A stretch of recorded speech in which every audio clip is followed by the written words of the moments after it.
Are we live? You're live and the mics are on. We are live and the mics are hot. Welcome everyone. Monday, August 12th, 12 p.m. I'd like to call to order the Downtown Development Authority board meeting. Couple things. Roll, please. Alan Casello. Here. Vera Woodson. Present. Harold Van Arnhem. Just speak into your microphone, please. Yep. Thank you. It was on. Hit the button again if you want it on. Red light. Here. Jim Knight. Here. Brian Rosen. Here. Cole Davids. Here. And for the records, Arnolly Burton is not present yet. Great. Thank you. We have one. All right, we have quorum. Again, just starting off the meeting, want to remind everyone, please silence your phones. And remember, if you're on your phone while we're on the dais, it's public record. So, try to stay off your phones. And if you need to reply to a text to someone, I totally understand. But again, just keep that in mind. Also, we have a returning board member, I should say, Dr. Al Castillo, Big Al, is here. He served the past, I think, 8 years in the past on the DDA board, owner of Big Al's, and he's back on the board. So welcome back. Thank you, Brian. Moving on, looking at the agenda, are there any changes to the agenda from anyone? No. If not, can I have a motion to approve it? So moved. Oh, sorry. Didn't want to wait too long. May I have a motion? So moved. Second. All right. Let's move on to our partner reports and public comment. Again, I see we have the police Sergeant Schmidt here. May I get a roll call, please? Sorry. For agenda approval. For the agenda approval. Cole Davids. Yes.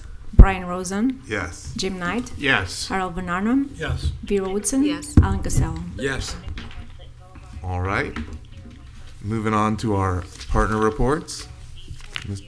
Sergeant Schmidt. Thanks. Jim Schmidt, Sergeant Downtown. Last month we had 67 truck stops, 22 arrests. The most common arrest was trespassing at Old School Square, with 6 arrests there.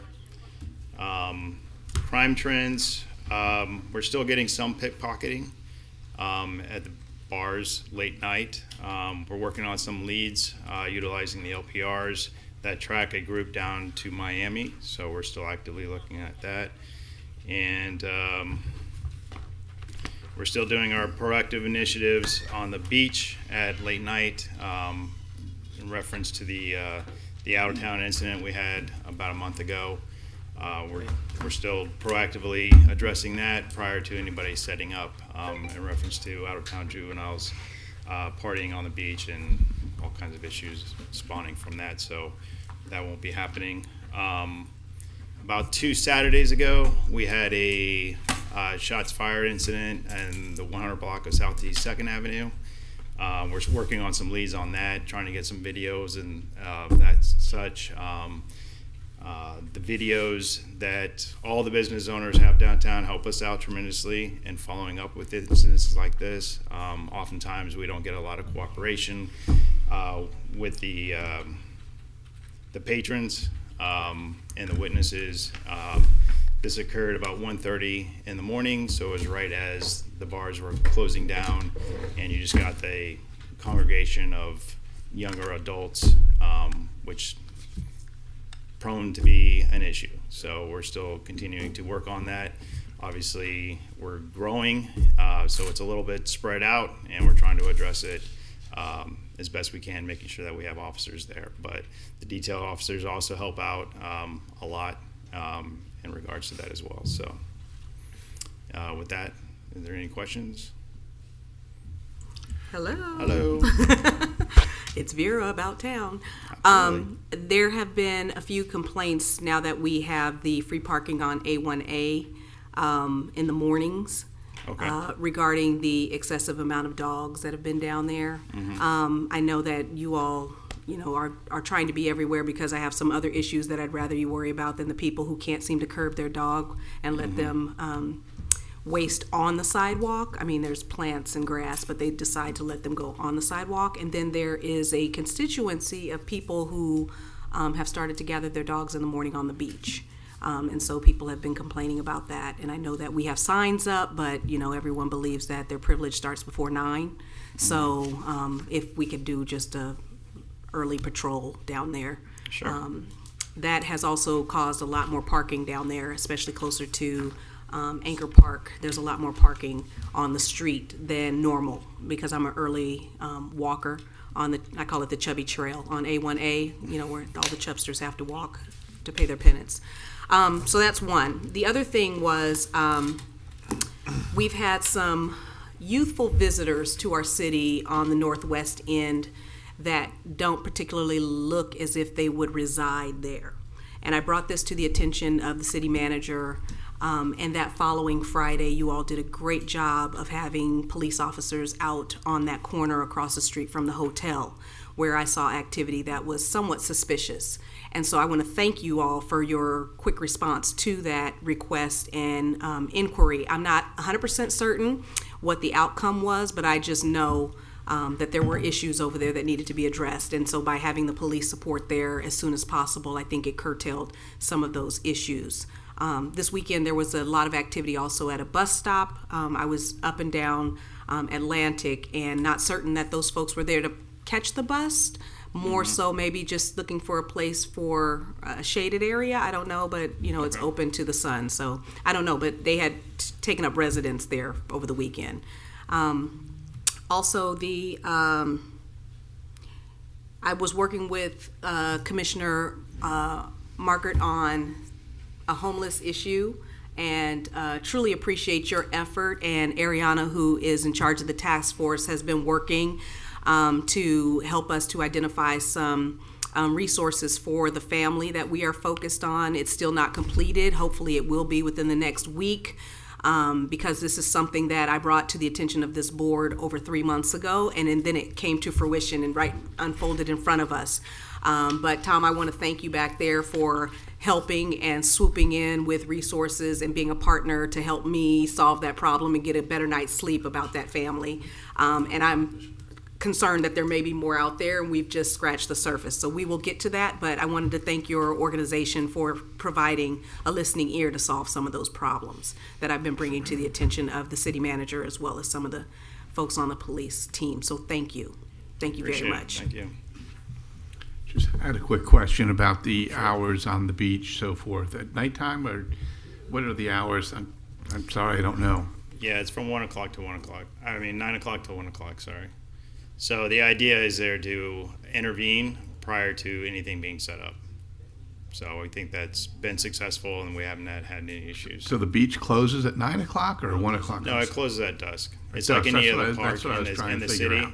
We're just trying to target the most likely time where these youths would take advantage of that, which we think we are covering. Thank you. Thank you. Okay. Thank you. Thank you. Thank you. Partner, we're still going through the partner reports real quick and then public comment if we can. Oh, okay. It says public comments and partner reports, but you've decided to go in order partner then public? Yeah, yeah. Okay. We're just trying to, because again, police and Okay, chamber thank there. you. Thank you, appreciate it. Hi everyone, Stephanie Immelman of the Delray Beach Chamber of Commerce. I just have a couple of events I wanted to make sure that you know about. On August 22nd, we'll be having our Focus on Women's Summer Soiree at Sklar Furnishings. It's a free event, open to the public, and we've got, I think the Cornell and Maruska are going to be participating at that. So get a jump on your holiday shopping. Yes, I said it already, but we'll be having that August 22nd. August 29th, the Delray Chamber Education Fund, which is our nonprofit arm, is holding the education breakfast. It's nearly sold out. So if you want to attend, go to delrayeducation.org and get your ticket right away. What you might not know about is immediately after that at 9:30, we're going to be holding an education roundtable. And we're going to be inviting educators, nonprofits, and city and chamber leaders to talk about 3 specific streams, which is kindergarten readiness, grade level reading, and workforce readiness. So we'll be holding that for about an hour and a half after the education breakfast. That's free for anyone to attend. So if you want to RSVP to me, just email me. And on September 4th, we're having our Business Expo. We'll be highlighting about 50 chamber members that'll be showcasing their businesses. That's at the Aloft. It's from 5 to 7 p.m. And there'll also be some restaurants showcasing their business too. So there should be snacks there, and that's also free and open to the public. Thanks.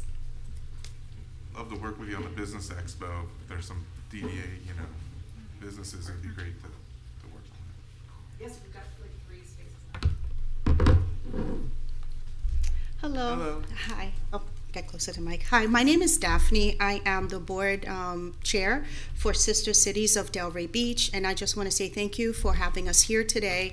And I'd like to take this opportunity to kind of reintroduce us to this panel and to let you know that we are still a very active organization, and we are the oldest board in Delray. And every 2 years, I have a report that I shared that would give you some information about some of the stuff that we've been involved with.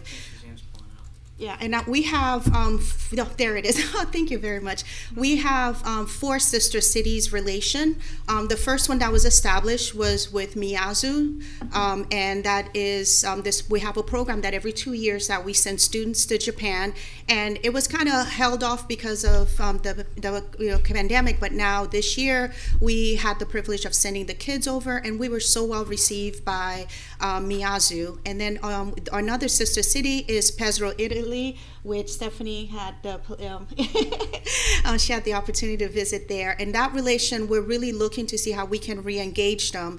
And I would love to partner with the chamber in order to see how we can do some exchange with Pesaro. This year, we with Plamosa, we actually did, we honored Rossini, which his birthday is on the 29th of February, and the school used their string department and did some pieces by Rossini. So we, and I felt that was important so we can show Pesaro that we honor them in the best way that we can while we try and figure out a way that we can solidify this relationship.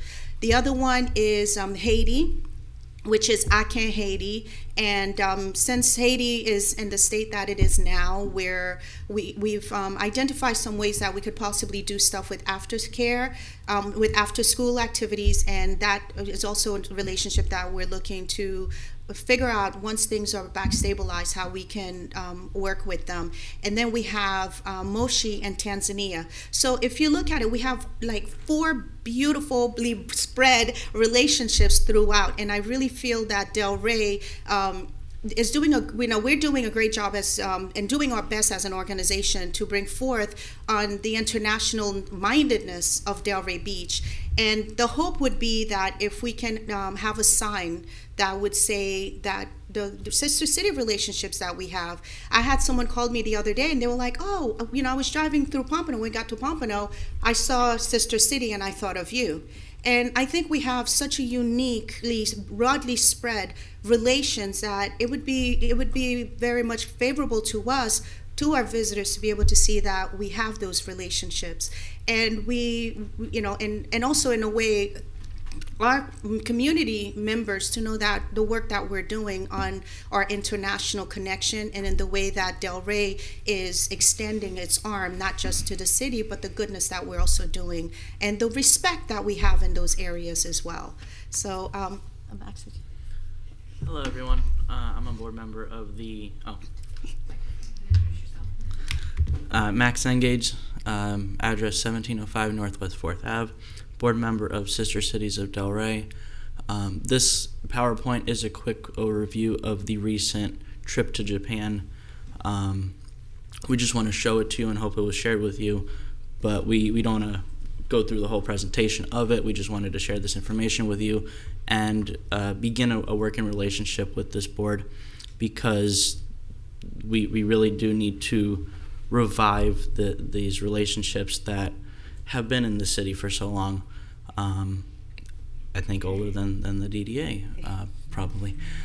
So we really do want to open communication and collaboration and share ideas and make this better for all residents. And I think this would be a very, we would ask that we can do this partner report, not every time, but when there's something major to share, or just get back to communication.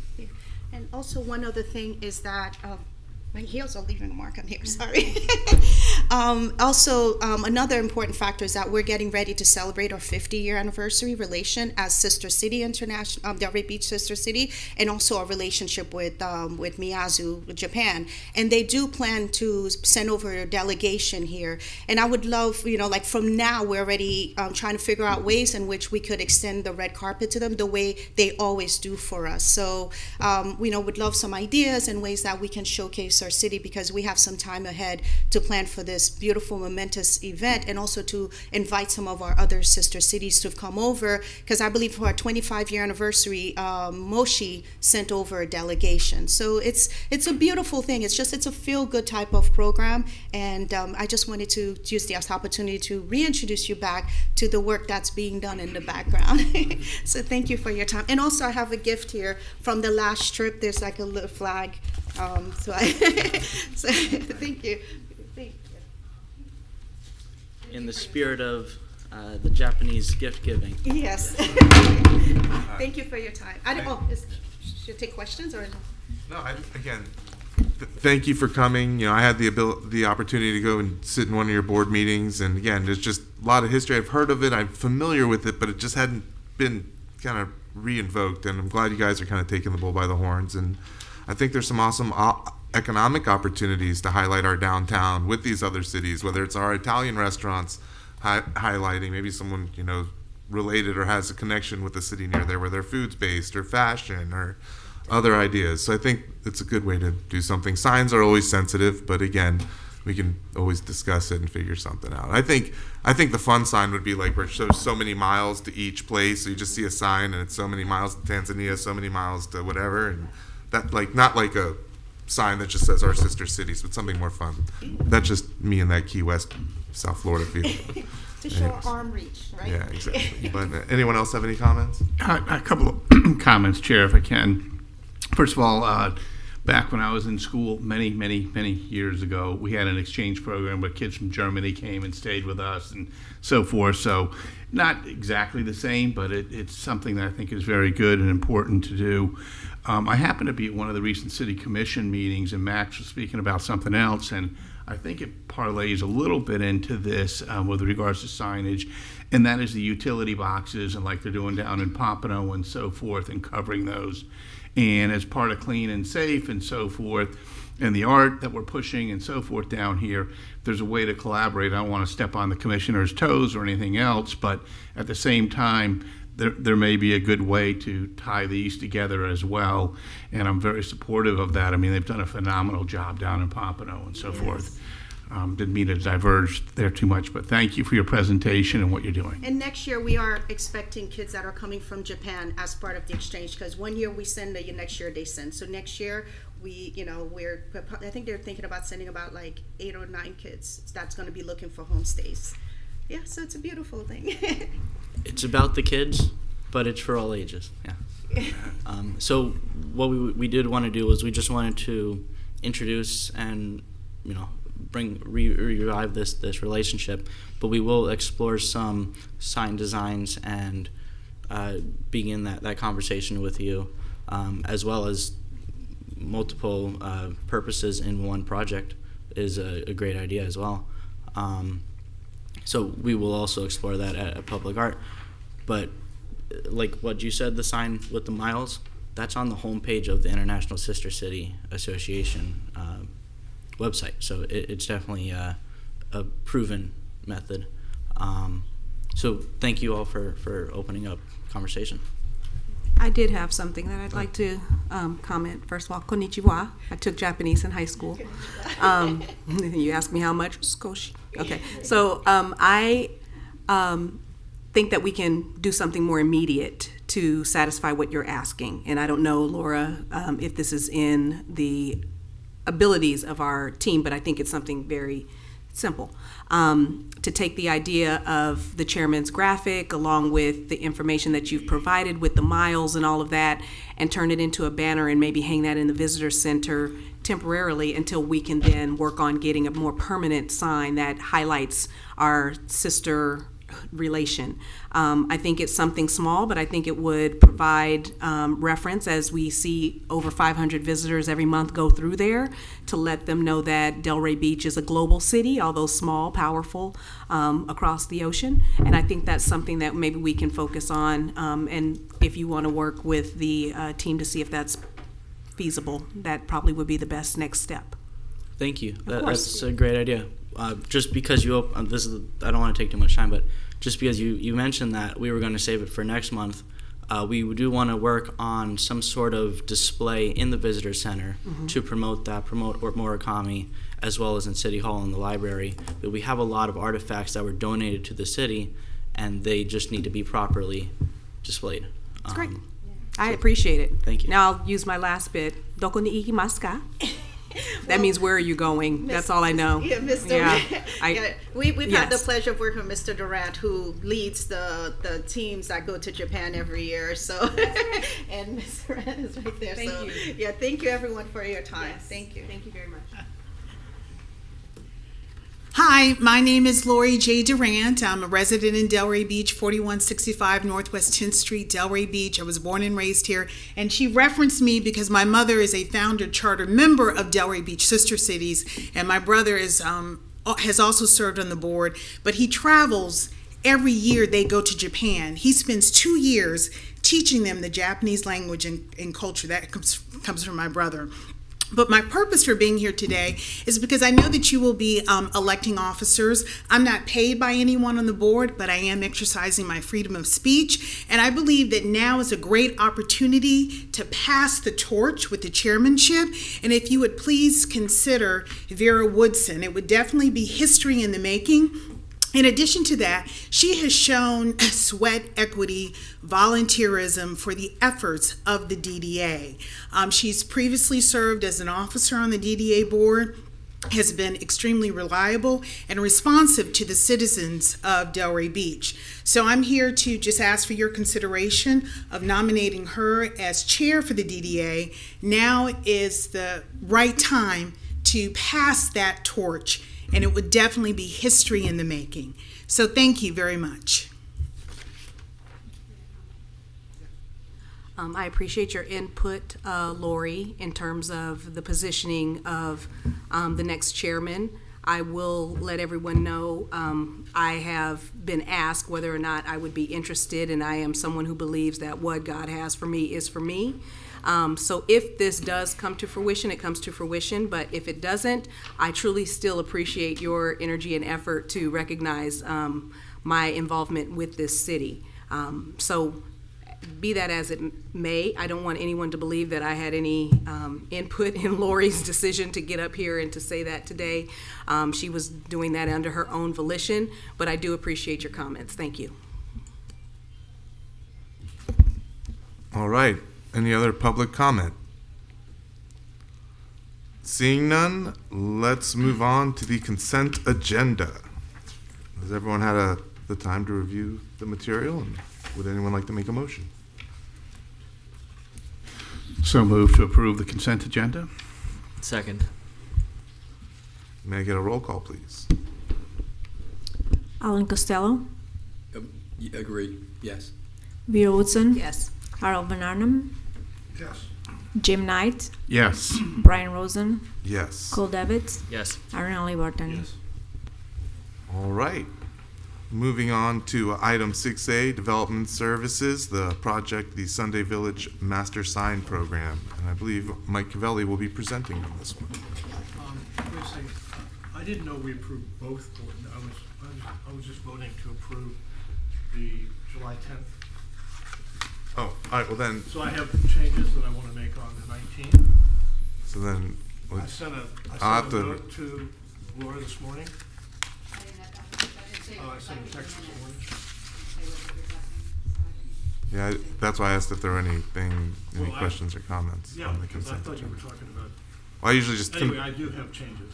All right, so legal counsel, how do we bring that back up? You have to revote to open. You have to reconsider the approval. We're still in the session of the meeting, so you can reconsider the motion. All right. Let's take a vote to reconsider the motion on the consent agenda. It's a vote, right? Yes. All right, and then a roll call. Yes. Is there a motion to Yeah, reconsider is there a motion, I should the say. approval of the consent agenda? It's from you, Sonny. You can make Yeah. it. I would like to make a motion to reconsider. You need to use your microphone, sir. Please make sure your microphone's on. I'd like to make a motion to reconsider the July 19th planning workshop minutes. And then do I have a second on that motion? Second.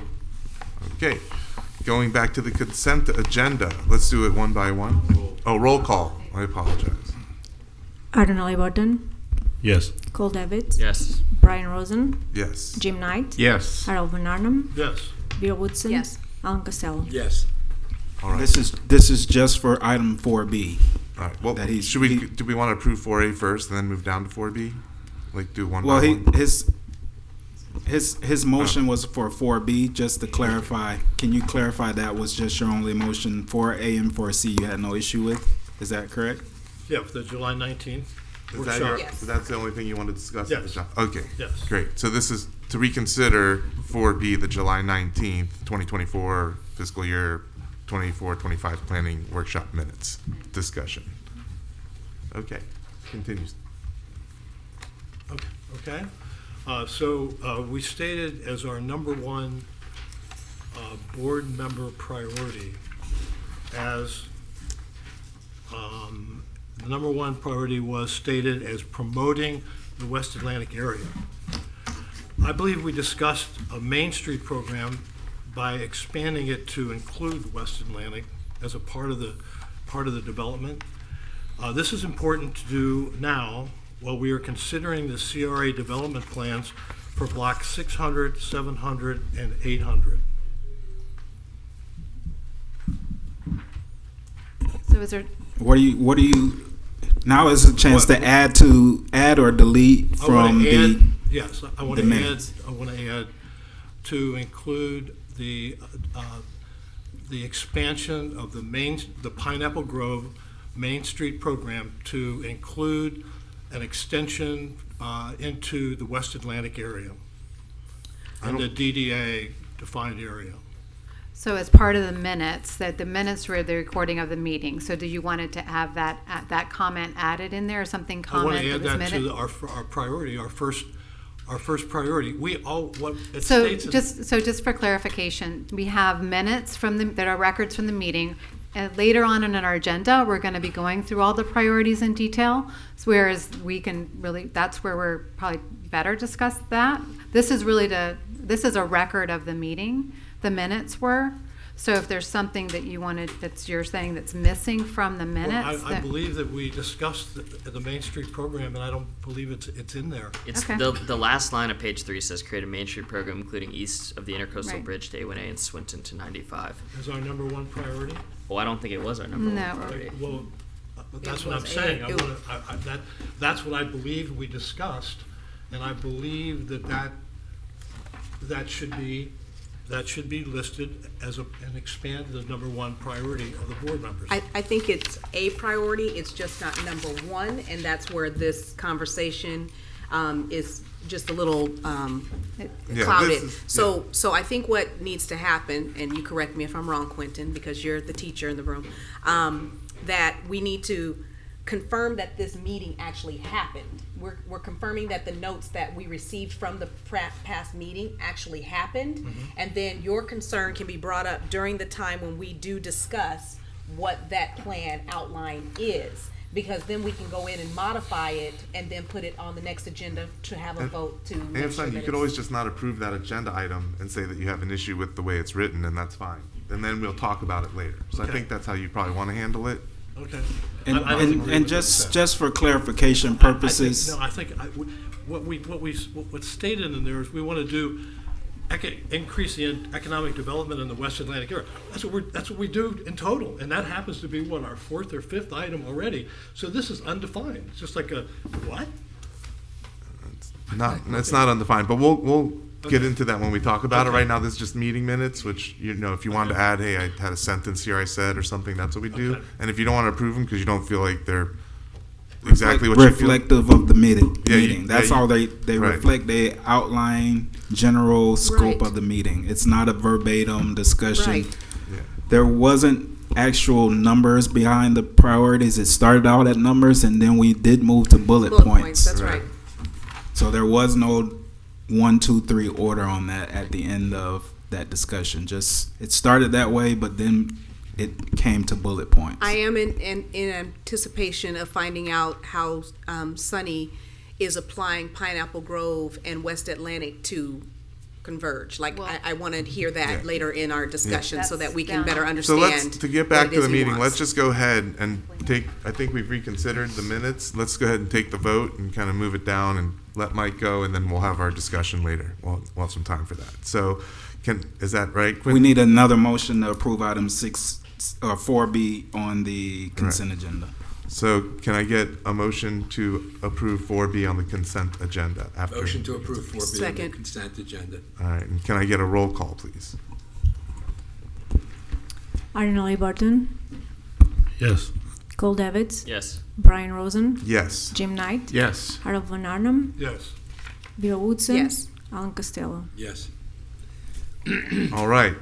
Moving on to Mr. Mike Cavelli, 6A. Thank you, sir, for your patience. Good evening, Mike Cavalli. Actually, it's afternoon. So. Good afternoon. Sorry, days So flying used by. to the evening meetings.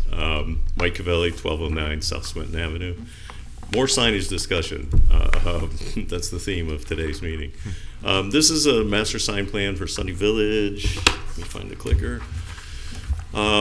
As you know, Sunny Village is comprised of 4 blocks. The primary signage for the master plan is on block 61. Here's the site plan showing color-coded where all the different signage will be, which includes historic wayfinding, tenant, parking signs, and regulatory signs. This would be the fonts that we're going to use on all the signs, and along the bottom are the backgrounds of the various signs, whether it's on a building or a monument or something like that. And if you look at the second one in from the left, that's actually kind of similar to the sign on the back wall where it's a bronze cast sign. So we will have some of those as well. These are the colors of the letters that will be changed based on which background we use, but everything will be uniform within the project. And here's an example of one of the parking signs. This is going into the underground part of the garage off of Southwest 1st Avenue. The upper right-hand corner, you can see example of what the signs will be. They're raised letters that are backlit, so you can see the daytime look versus the nighttime look. And then there's an example of how the sign will actually be affixed. Tenant signage, when we did the architecture of the project through the approval process with HPB, we actually incorporated sign panels within the architecture so that we didn't have this retrofit afterthought when you come in for signage. It's just the site plan approval isn't the place to get signage approved, so you can see some examples of where those signs would be. And we're also going to do hanging blade signs. These will be signs that extend off the face of the building, so as you walk down the street, you can see exactly what is coming up. And we think that's a very tasteful way to actually show what shops are actually going to be in the area. This is a little departure from sign code. This is a major tenant in the building. They're taking 40,000 square feet of the building, and they wanted to have their name on the building. It's a company called Vertical Bridge. They own and operate wireless communications facilities. They have over 500,000 facilities that they own and operate. And so they want some identification on the building, being a major tenant in the building. And then, and I apologize for the graphics of this, it didn't come out all that great, but this is at the intersection of Atlantic and Southwest 1st Avenue. And the graphics didn't come out great, but if you look right here, there's a railing in that area. This insert on the right would be this sign is actually incorporated into the railing, so it's kind of on the face of the building, but I apologize, the graphics didn't come out very good. But it's one of the few places along the street where you can actually see what tenants are within the project and give some identity. This is the entry to the service court and the valet off of Southwest 1st Avenue. There's a wall there, so we just felt to give some project identification, we would put the name on that existing wall. And then in the civic area at Swinton and Atlantic, we have a fountain that is going to have a sign on, like a double-sided sign. The colored graphic with the blue down at the bottom was the graphic that was shown to HPB when we did the approval of the actual fountain and showing the wall, but we didn't show the actual signage on the wall. And then the buildings on Southwest 1st Avenue and Southwest 1st Street. This is a typical location of where the signage would go, and this gives you a better idea of what the signage would look like. And yes, Peb Capital is going to move their offices from Boca to Delray. And then this is another example of the buildings. These are buildings 9 along Southwest 1st Avenue, and again, the location of it. And similar letters mounted that are backlit, so all that is consistent within the sign program. Throughout the project, we're going to do some directional signs that are basically going to be like a coquina stone. This is kind of following the theme of Cathcart House had the coquina rock wall in the front, and there were some very large square rectangular coquina stone, I don't know what you call them, but they were kind of like kind of monoliths or something that we found laying on the ground. So we're kind of following that theme with this. Along the top, there's a cap that actually is a way to downlight the sign so that you can see it at night as well as during the day. But this will give direction of where parking and various tenants are located. And then in front of all the historical homes, we're going to do kind of a similar monument, which will have the street number, the name of the facility that's in there, and then a bronze plaque that will actually have the history of that house, so that each house will have a story attached in front of it of where it came from and where it's been. And then on block 69, we have the parking garage. The main signage on the parking garage is basically the entry sign.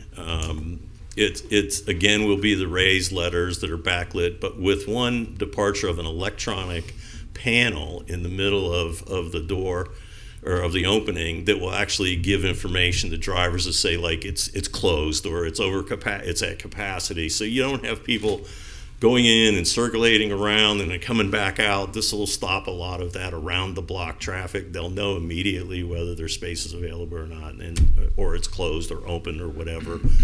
And that way you'll move on and try to find parking elsewhere. Then on block 70, this is a sign identification signage for the building. This building is entirely leased as one user, that is Digital Bridge. Digital Bridge is an investment firm for wireless, basically, and AI. They're traded on the New York Stock Exchange, and they're moving their offices to Delray Beach. So they want some identification of what their building is. Again, trying to tastefully do it. If you look at the letters on the third floor, those letters are only 20 inches tall, so this isn't one of these big in-your-face, obnoxious. It's just an identification. And that's it. Yeah, we'll start with you, Al. Okay, thanks. All right. Just because I'm curious, how many square feet does Digital Bridge have? About 80,000 gross. Okay. Well, the building looks like it's 100,000. Okay, are all the signs going to, the Avalon sign, daytime, nighttime, it's backlit. Are most of them on the building are going to be backlit? Yes. Okay. The side hangers, the ones that stick out, I couldn't tell if they were lit. I mean, They're not really. they have light letters and They're not really lit.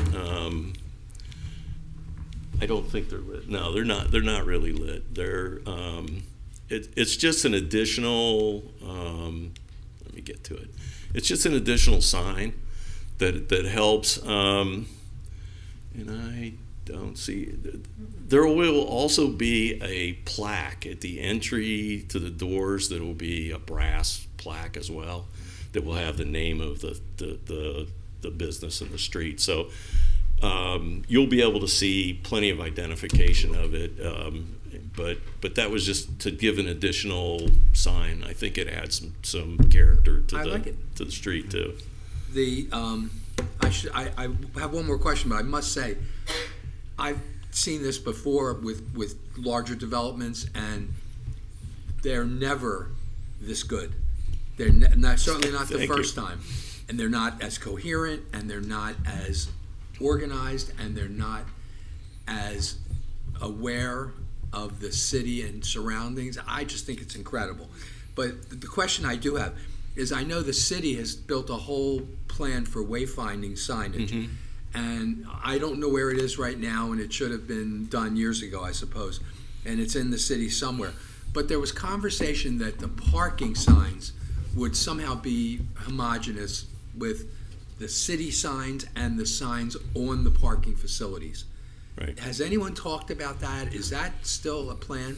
I don't know uniformly in the city, but part of what you haven't seen there are more signs, and there are signs that are like those kinds of like directional signs, but like signs that go in the right of way or the city that will do it. They've asked us to provide some directional signs.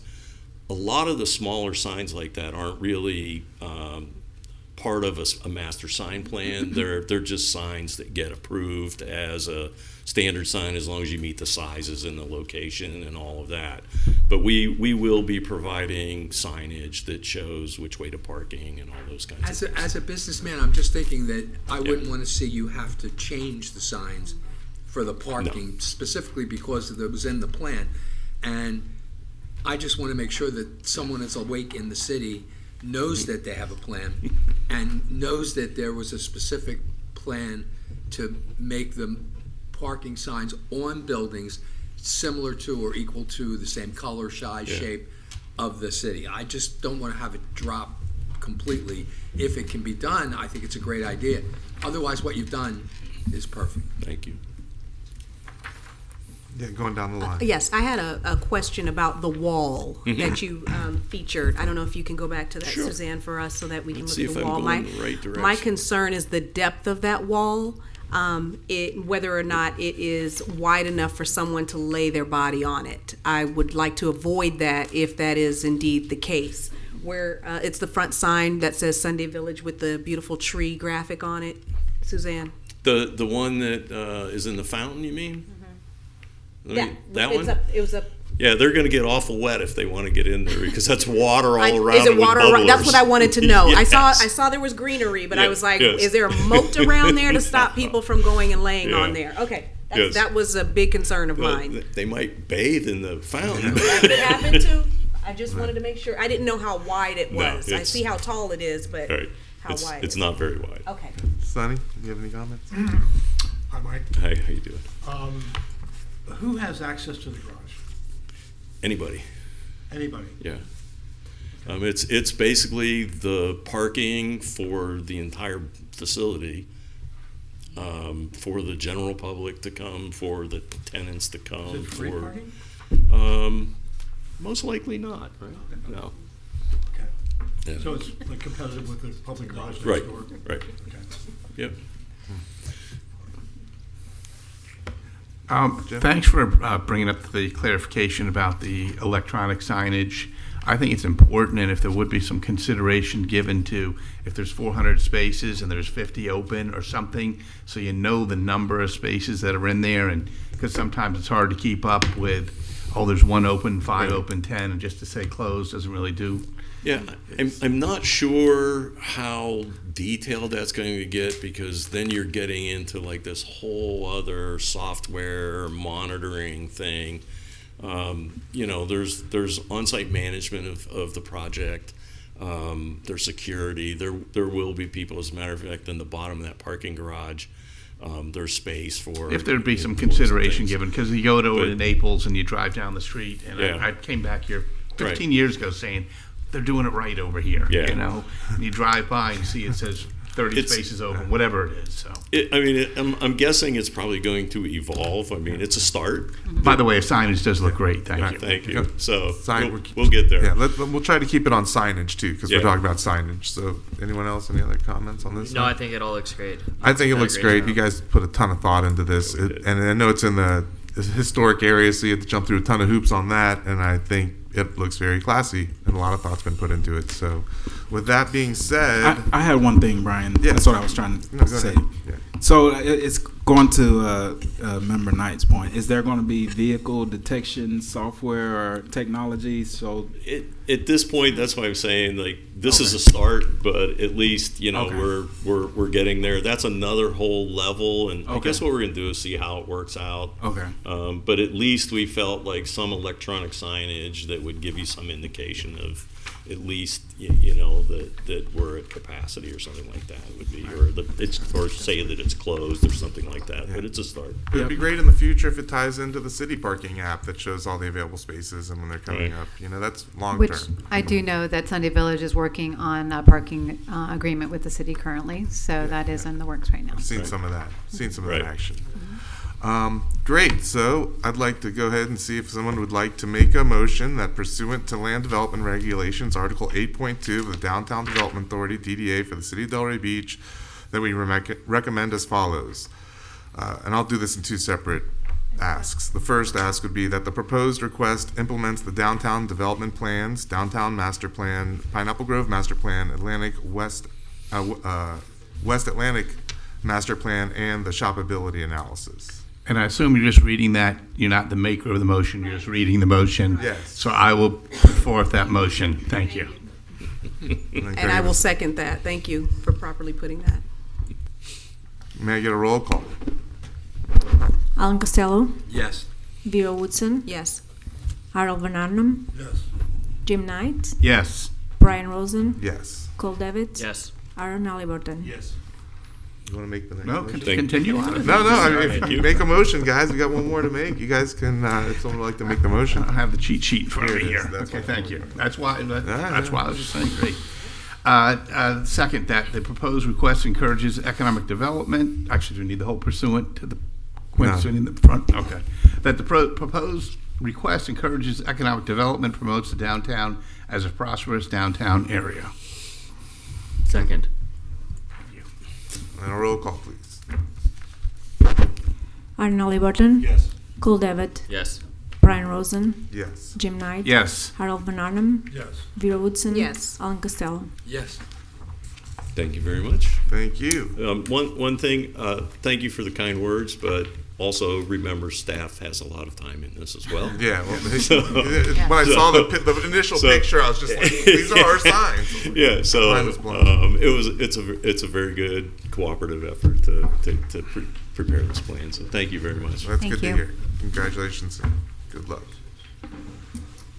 Moving on to the next item, 6B, the private parking lot and garage regulations ordinance. I believe Rebecca from the city is going to be presenting. Oh, we have someone else. Well, please introduce yourself and walk us through this, if you would. Good afternoon, both. This is Rafiq Ibrahim. I'm the principal of current planning in the Development Services Department. I'm fairly new to the city and to the board, and I'm also assigned to be the liaison between Development Services and the DDA management, facilitate applications, and be here attending all the meetings, try to answer board questions when it comes to technical issues. So I'm here and today we'll present. Okay, I'm not familiar with this, so please bear with me. So what shall I press? This one? Mm-hmm. All right, so this is a text amendment to section 443, special requirement for specific uses in the private parking lots, ordinance number 1924. So the request is to provide a recommendation on ordinance number 1924, which is a city-initiated amendment to the land development regulations, to adopt regulations governing private parking lots to the section LDR 433, special requirement for specific uses. And actually, this is regarding signage into private parking lots to make it uniform, make it coherent, and introduce some regulations to it for conformity and comprehensiveness. So the private parking lots have begun to proliferate in the downtown areas, and no regulations are currently in place. So this code amendment is to introduce new regulations.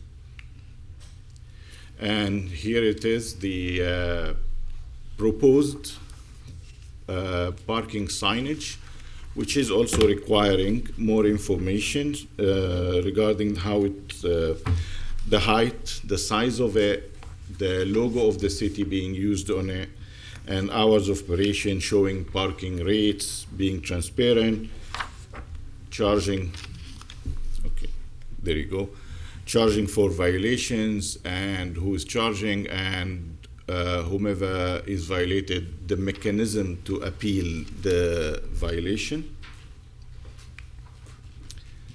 The proposed language, as I mentioned, is for transparency, to show the rates and the address and the telephone number, and also to regulate the use of the city logo. And these are like operational requirements, and to make sure that everyone understands the violations and what to do if appealing the decision. And within historic districts, so it will fall under the historic districts also regulations, how it looks, how it appears, so it also considers historic districts regulation. So the reviewing bodies of this application is going to be the Historic Preservation Board, and then we'll go back into the Planning and Zoning Board and require approval of the Parking Management Advisory Board, and then finally the City Commission to adopt the ordinance. And this will conclude my presentation. I'm here to answer any question. Quick question. I guess my only question is, sometimes I know the pricing is dynamic, you know, where it changes depending on if it's a weekday, if it's a weekend, and True. other things. Do they have to put up different signs? I mean, if it's on the machine and it's displayed when you pay, is that considered signage, or do they need signage? They need a sign, which is as it was shown on the presentation. So a sign to identify and to provide information. I know that there are machines, but a signage is separate than the paying machine. Yes, true. We show the example of what the sign Sure. looks like they want. Sure. I saw the blue sign, but I didn't see Yes, something with that's all the, it. But I didn't see something with all the language on it. Yes. So this is it. But Like there's safe another parking. sign, right? There'll be another sign that has the remaining language that's necessary. Well, it's true. So there must be some signage. So this is like the parking sign. I understand that. I was asking about, again, it said it has to have the logos, the number, Yes, true. the rates. So I said if it's dynamic, how do they take that into consideration? Is it when you have to see the rate before you pay, and it's got to be like on the meter, or do you need a hard sign? Is that what's required? Because if it's a hard sign, it may be challenging with a bunch of different rates, or else it's going to just have a lot of copy on it. Well, this is really a good question. I don't really know the details of the conversation around this code amendment. However, I think it's a good question for boards to consider. like how are we going to communicate when it is dynamic? So it's something to be addressed during the conversation. This is like the first step of the amendment. There are 4 other steps before adoption, and I think it's a valid question. I shall Can we carry make a this note? Yeah, question that just because it's part of the specific language that they have to have that sign. So I just want to make sure that they're taking into consideration the rates will be communicated, but when it is, variable during the time, so it's lots of messages need to be communicated, and we really need to know how is it going to be within the specific size of it. It's a valid question to be carried out to. If I can interject here, Chair, to me, it's impossible to change on the sign all the time when it's surge pricing or dynamic pricing or whatever it's called. When I go to put my card in or I'm going to pay on my phone, so long as it tells me then it's $4, it's $6, whatever the number it is, and I push that button, then I'm a willing participant to pay that amount of money. And so I think to try to put it on every sign with it changing, it's impossible. It could be challenging. You could just note on the sign, this is subject to variable pricing or something. Well, then it goes against the whole code. Which is again, that's why I mentioned it's a valid point, because the whole purpose of the amendment is just transparency to communicate the rates. But then the question comes when it is variable, and then we know we cannot really put everything on this specific site, so it's a question to be answered. Go ahead, Aaron. I don't see this changing anything, because the people know they're parking in a private lot because it's stated. The problem is the price is too high. And that's where people are getting pissed off.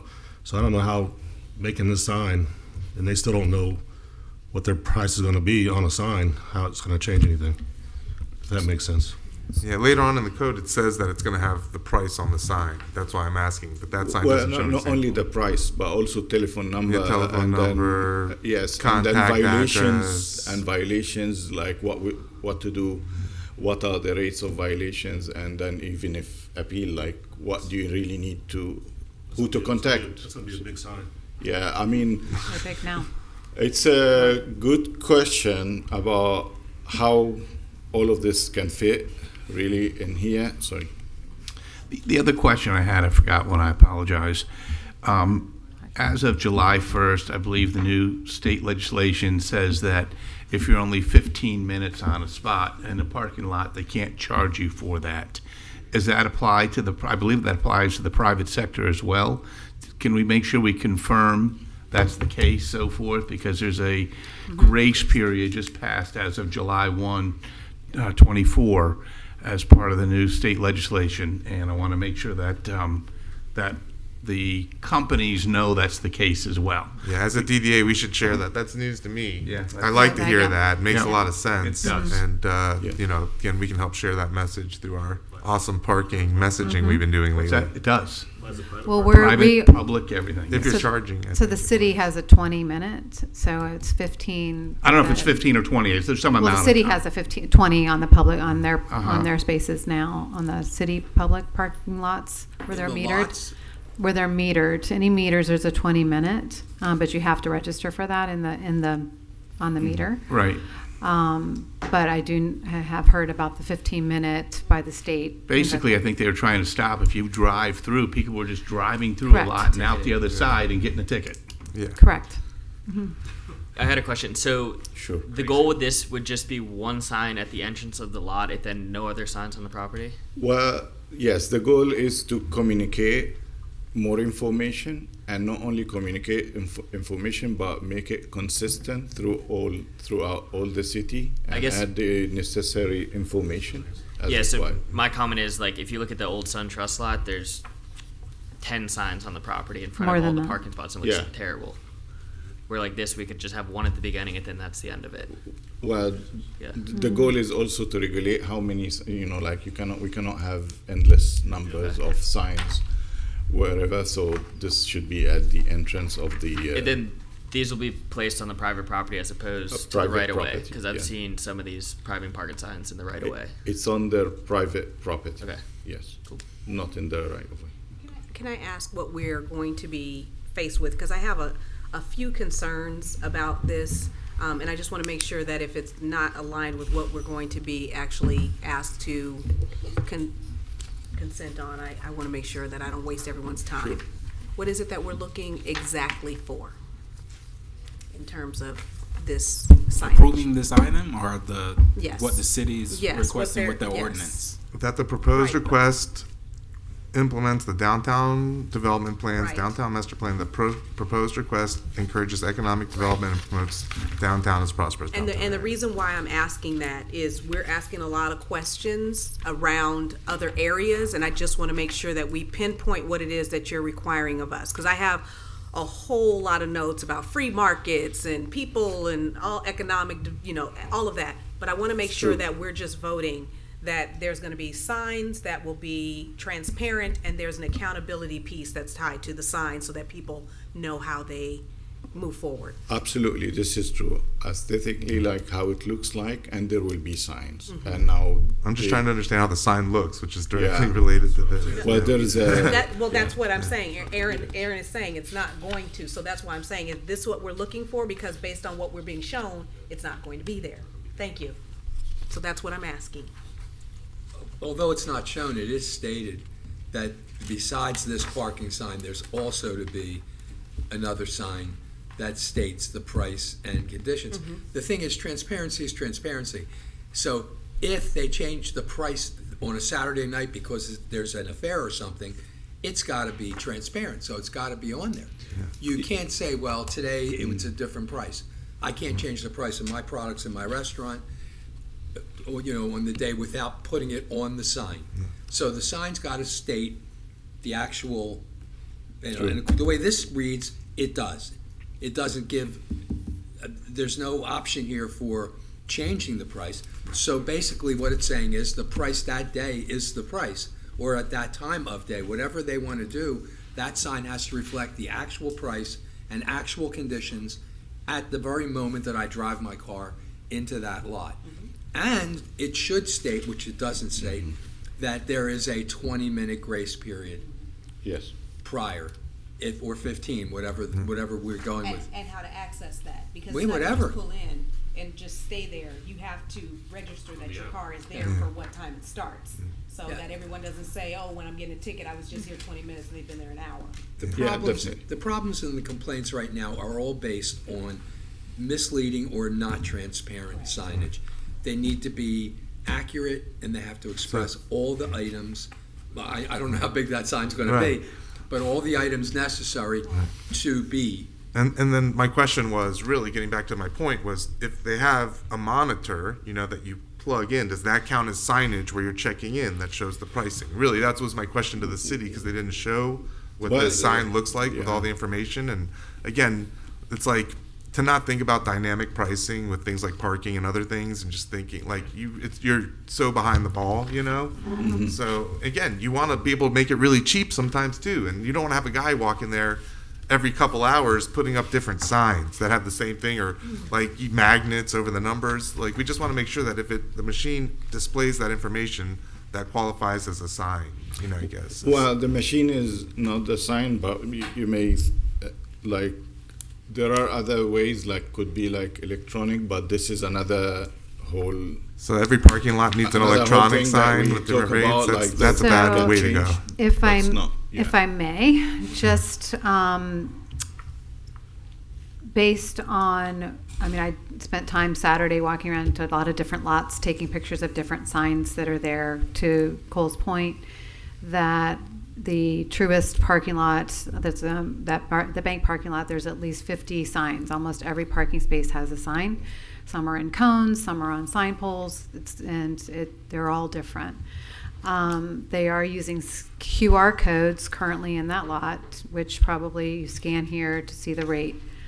The challenge we see around the city is there isn't consistency, and people are confused because they do think it's a public lot, but it's city owned, and it's not. So I think the recommendation was to create signage that would show that this is a public lot but privately owned, right?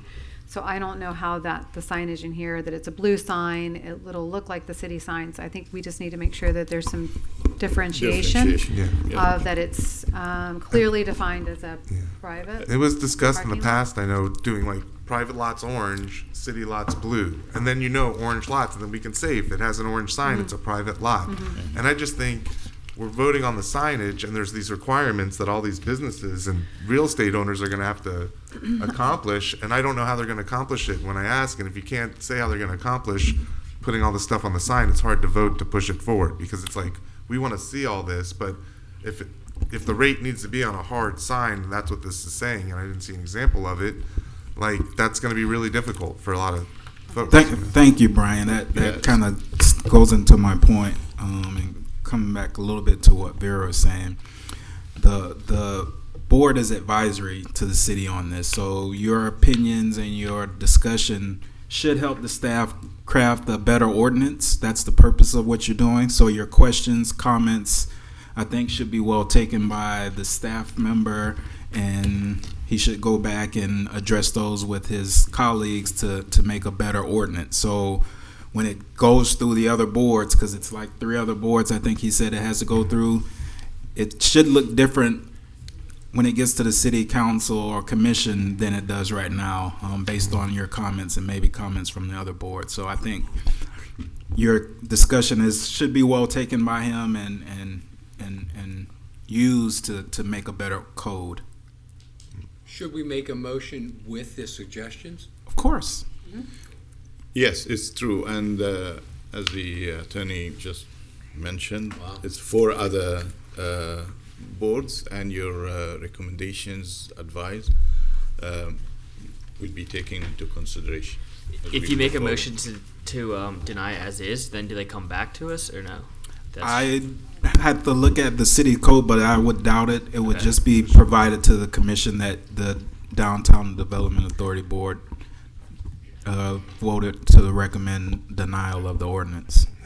I would strongly provide. Can I call you Big Al? Yeah, please. I think Big Al's comment that the motion should incorporate your suggested revisions and changes so that the staff can go back and make some of those that they deem appropriate for the city. I guess if someone's gonna make a motion, my only revisions would be the city's one color, and That's private correct. parties another color, and that if there's some signage requirements to have all this information, which I think should be displayed probably on the pay meter, that's where it's displayed, and we can talk about how the variable rates work, but I just think they have to show us an example of what the sign looks like that they want all the property owners to have. And I would also, there's definitely language in there just to make it clear of how they pay, because I think that's the one thing too, where they pay, how they pay, needs to be really clear on the communications as well. There is an area where when we look at the questions that we have to answer about whether or not it aligns with the downtown development and implements the downtown development plan, in a way it doesn't. It hinders some of the visitors from coming when we don't have transparency. So in that effect, we would definitely say that we have a problem with this, the way it's written. And if you could, as Al stated, we could probably make a motion to move forward and say that we need it to.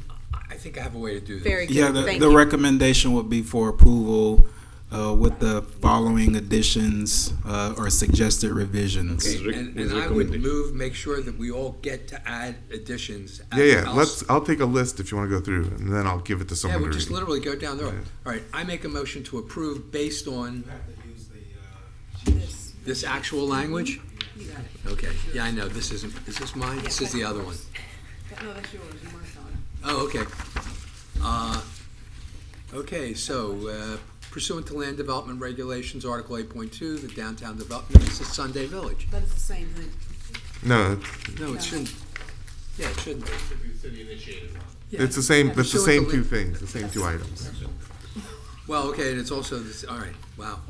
Okay, parking lot and garage regulations ordinance pursuant to land development regulations, Article 8.2, the Downtown Development Authority, DDA, for the city of Delray Beach recommends as follows, that the proposed request implements the downtown development plans Downtown Master Plan, Pineapple Grove, West Atlantic Master Plan, and Shop.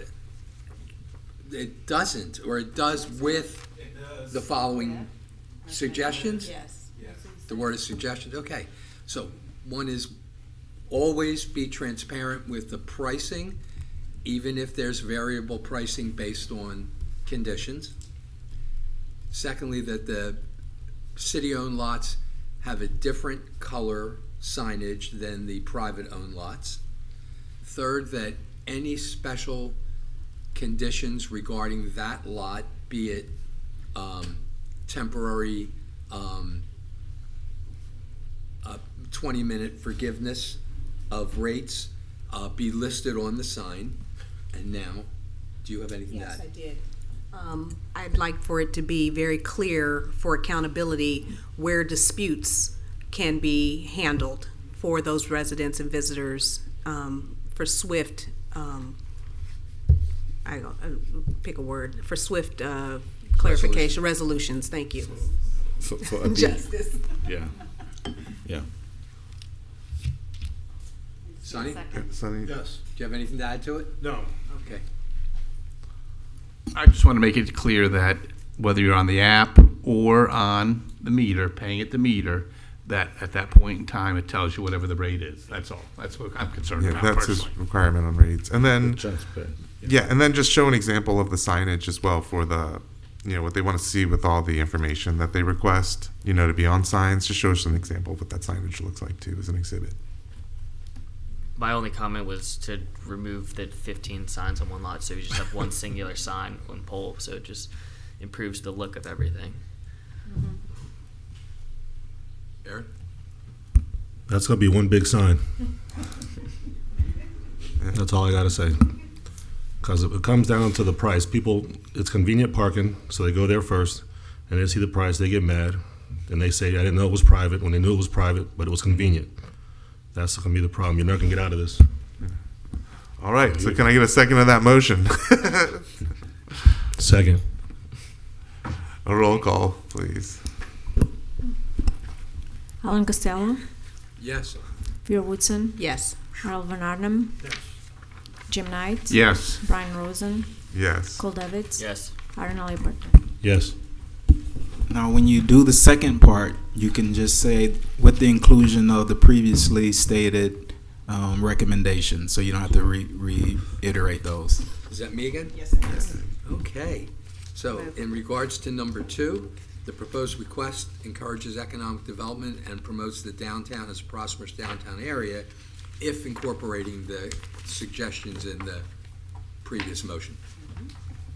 Yeah, okay. Second. Second. Can I get a roll call, please? Aaron Burton. Yes. Cole Davids. Yes. Brian Rosen. Yes. Jim Knight. Yes. Harold Van Arnhem. Yes. Vera Woodson. Yes. Alan Costello. Yes. Thank you, Bob. Thank you, sir. Thank you. Sent you into the lion's den with parking, so. Coming up next, we're moving on to old business, looking at Old School Square, venue, fee, and policy. Great. All right, so item 7A is brought back to you from last month's meeting. You provided direction to us to bring back a policy as it relates to fees and how those fees can be discounted or waived. So within your packet, I provided you with any commercial or nonprofit organization who requests to rent a facility on Old School Square campus will be provided with the pricing structure attached. For any request to reduce the fees, the following policy is recommended.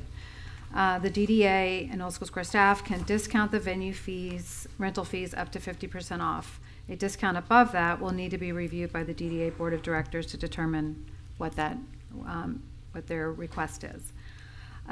Anyone requesting a full waiver for the venue fee must present a proposal to the board for that.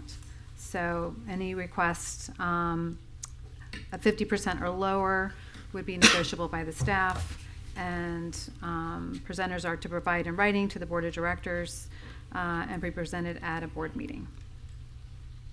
I did want to, so on here, so we just will need, if you have any input from here Otherwise, this really clearly helps us, guides us as we move forward with this year, as we're getting requests now from people to waive fees or reduce fees. So it gives us guidance on how to manage that. And this applies to like everyone Everything. we're working with, like Correct. from Cocoa Market to Max to Cars to whatever, whoever wants to rent the whatever. This is Correct. Okay. Cool. So, yeah, so there is consideration too, if you wanted to have consideration with city partners, such as the Historical Society, the Spady Museum, anyone that is in a city facility, that is a city partner. You could have that as a consideration or allow us to work with them in that regard too. So, Yeah. Or they can just, that generally would come to the board, right? Because if it's over 50%, we're doing it just with. yeah, some of them are for, can I use the vintage gym for a lecture or our annual meeting, and it's on a Tuesday at 9:00 in the morning. So Do we usually get notice on those or no notice on those? How do those work? it's generally within either 60 days, could be 60 days. So it could be tight turnarounds. So Yeah. those are some things that, yeah, Right. but we can. Wait, do nonprofits? They have a 50% discount on the rate that's provided in the back. Okay, that's what I was looking at. Yeah. So I provided you with the commercial rate and the nonprofit rate that you all looked at last. Is this going to be on our website too? Are we putting this information out? Yeah. That'd be great too, because I think we'll probably end up getting a little busier. Well, we've got a lot of things on hold waiting, so yeah. Would that 50% discount include weekends and holidays? Yes. Wow. For a nonprofit. Great. I mean, I get what you're saying. Those are like our potentially most profitable days, and we keep giving out to nonprofits. Then, I mean, we got to. It's very few. I mean, honestly. And again, we leave it a lot up to staff discretion. And again, as well, some of the you know? comments that you all provided to us last month were to continue to update you with on those, so we can bring back every month as part of your backup, or even send you a report throughout the month of where we are with the rentals, or on a quarterly basis. It's on our monthly budget. We'll see what's going on. Yeah. You know? And then we can always ask questions. And part of our, we can definitely do that as a separate report for that, so, okay? All This right. just starts, it gives us a policy to move Yeah, forward with. I'm so. fine with it if anyone else has any comments. So if I'm interested in putting on an event there, the pricing is fine. I don't understand. What else comes along with that? What are other requirements do I have? If I want to rent it out, what else are you requiring? Which For example, area? How much police? How much? And so on and so forth. So for the vintage gym, it is included in that is the space itself.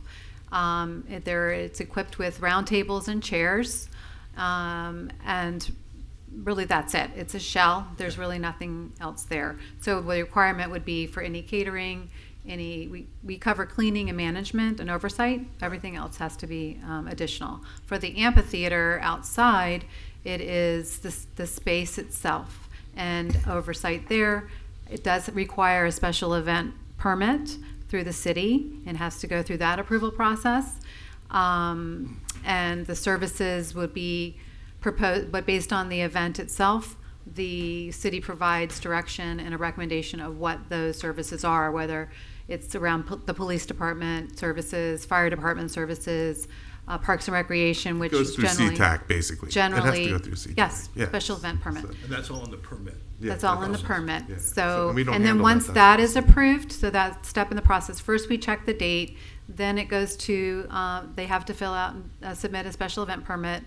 And it does have to go through 2 phases. It goes through Technical Advisory Committee, which we also are part of that group, the DDA is. And then the next step, once it's moved on from there, it goes to the departmental services, or it's called, help me with that. DSMG, Departmental Services Group. And it's the directors of the different departments that would have to approve any permits for any city of special event permits. So that's a second step. If I want to do an event, do you think we should disclose that to them? Or they We do. Find it out? Oh, you do? We do. Oh, yeah. We are very clear on what the process is, especially based on the timing. Okay. Because the city requires 90 days pre-event to get it submitted. So if it's within a 90 days, Is it it won't be. negotiable? It won't be. I won't be able to go through that process. So we already have to handle that in a way, just so that they know. And it depends on the event too. So I think some of them are a little bit smaller and can be worked through. But yes, no, we're very clear. And once we can create and add more information to the website too. So. So that's how and we also, as we said, when we put these fees together, we looked at other cities as well. So, and venues. Thank you. Yeah. So basically, you're saying that if they wanted to rent the amphitheater, that they're going to have to get a CTAC permit. Correct. So they need 90 days minimum. Right. So they have to get the approval first that it's going to be available. Then we have to sort of hold it during their process while We they're do. doing it. Okay. Right. Not easy. Right. Well, it's a lot. The CTAC stuff's a lot of work, but I was part of it when it was being created, and so many questions come up from so many people and so many different divisions of the city and outside the city and the police and the fire. And before you know it, there's really a whole lot of pieces to the puzzle. And that How many months do you think it takes? to put the CTAC thing in If I want to put an event on, how many months? Can I do it less than a year? 3 months, minimum. You need minimum 3, but probably You need- 6. I think it's probably more like 9 to 12 months. Well, Well, it depends who you're booking, what you're doing. But, yeah, you know, it's a good idea. These things take time. Yeah. It's a good idea to book out as far as you can, like anything else. The- But you're going to need 90 days, or else you're going to be unable to do it with the city. You won't Depending be on what able you're to get doing. the permit. If you want to rent out the park for yourself to hold the private drum circle, like we can work that out. You know, I'm just saying you don't need Yeah, that. You know yeah, that we some can go of to them are, CTAC. I right. just want it all for myself to play drums. That's fine. Right. You know, whatever. Moving on. Let's. I see. yeah, so we I just see need a a- guy. We got our police in the corner, and we're doing a Well, camera we just update. I just need action on this Oh. so we can make it formal, please. Can I get a motion to move this forward from anyone? Motion to approve the old school square pricing policy as written. Second. And roll call, please. Arnolly Burton, Yes. Cole Davids, Yes. Brian Rosen, Yes. Jim Knight, Yes. Harold Van Arnhem, Yes. Vera Woodson. I have a question. Previously, I was a renter of this Old School Square gym. And we still are in limbo with the finding out the information from other entities as to whether or not this is something that could go forward. So I don't know if this is an area where I would recuse myself from this vote, because I don't want to tamper with anything that would be considered me providing. They're already going to go through, but that I am involved in this. I'm just trying to make sure that, for transparency's sake, Quentin, if you could let me know where I stand with that. I don't think there is an issue with you voting on the item. You have to vote unless it inures to your personal pecuniary gain or interest, and the fees are the fees, and they're not being like lowered for you or Yes, or they lowered never for- were. Right. I understand. Mhm. It's just a general, and I believe that it's probably it's general enough for you not to have any Influence. special gain or interest. There was never a gain. But I understand. Got I'm it. just- Okay. I just want to make sure. I wanted to, for transparency, make sure, because that's still an open discussion. All right. So my answer is yes. Alan Costello. Yes.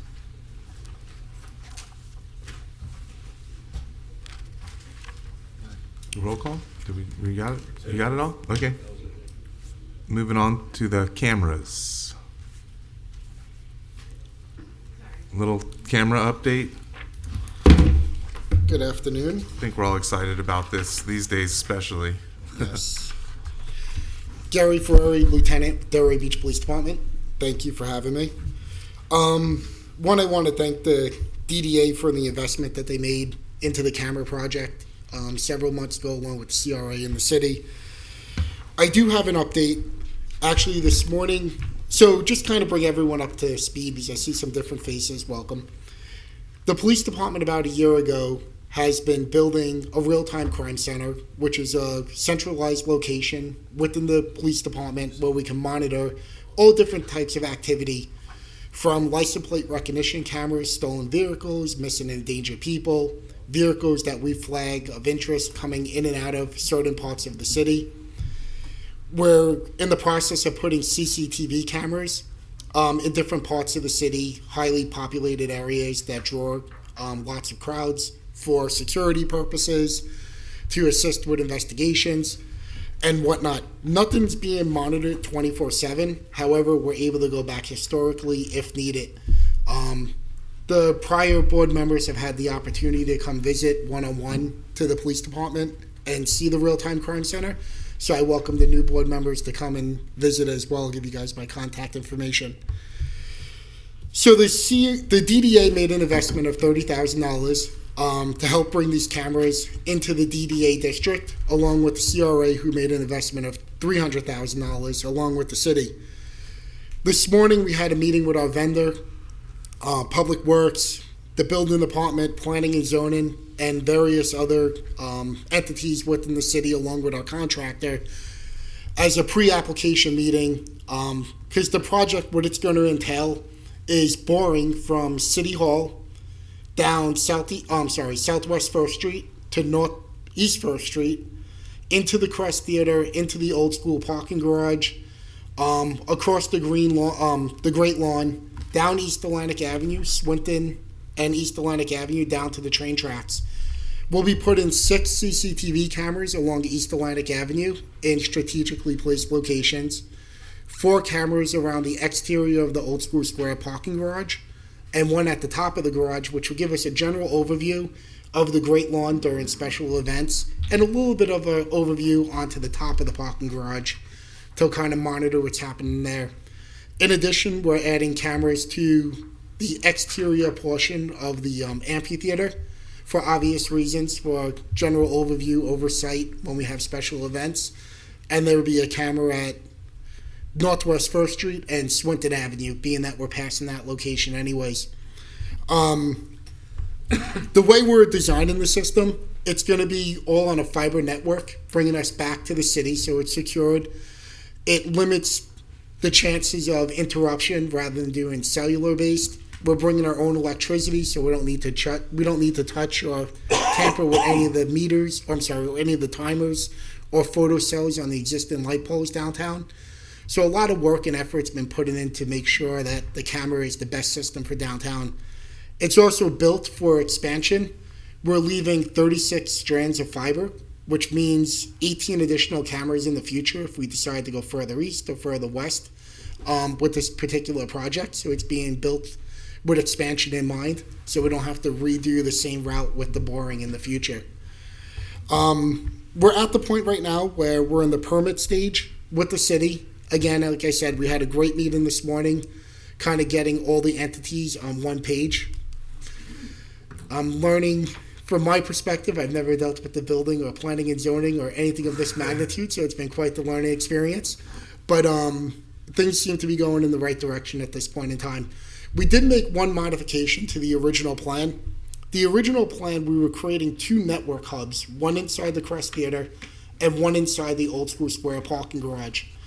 As we were going through this project in its entirety with the planning and zoning, Public Works, it had come up that maybe in the future, the ownership or whatnot of the Crest Theater may change, where it might be leased out, it may not be leased out.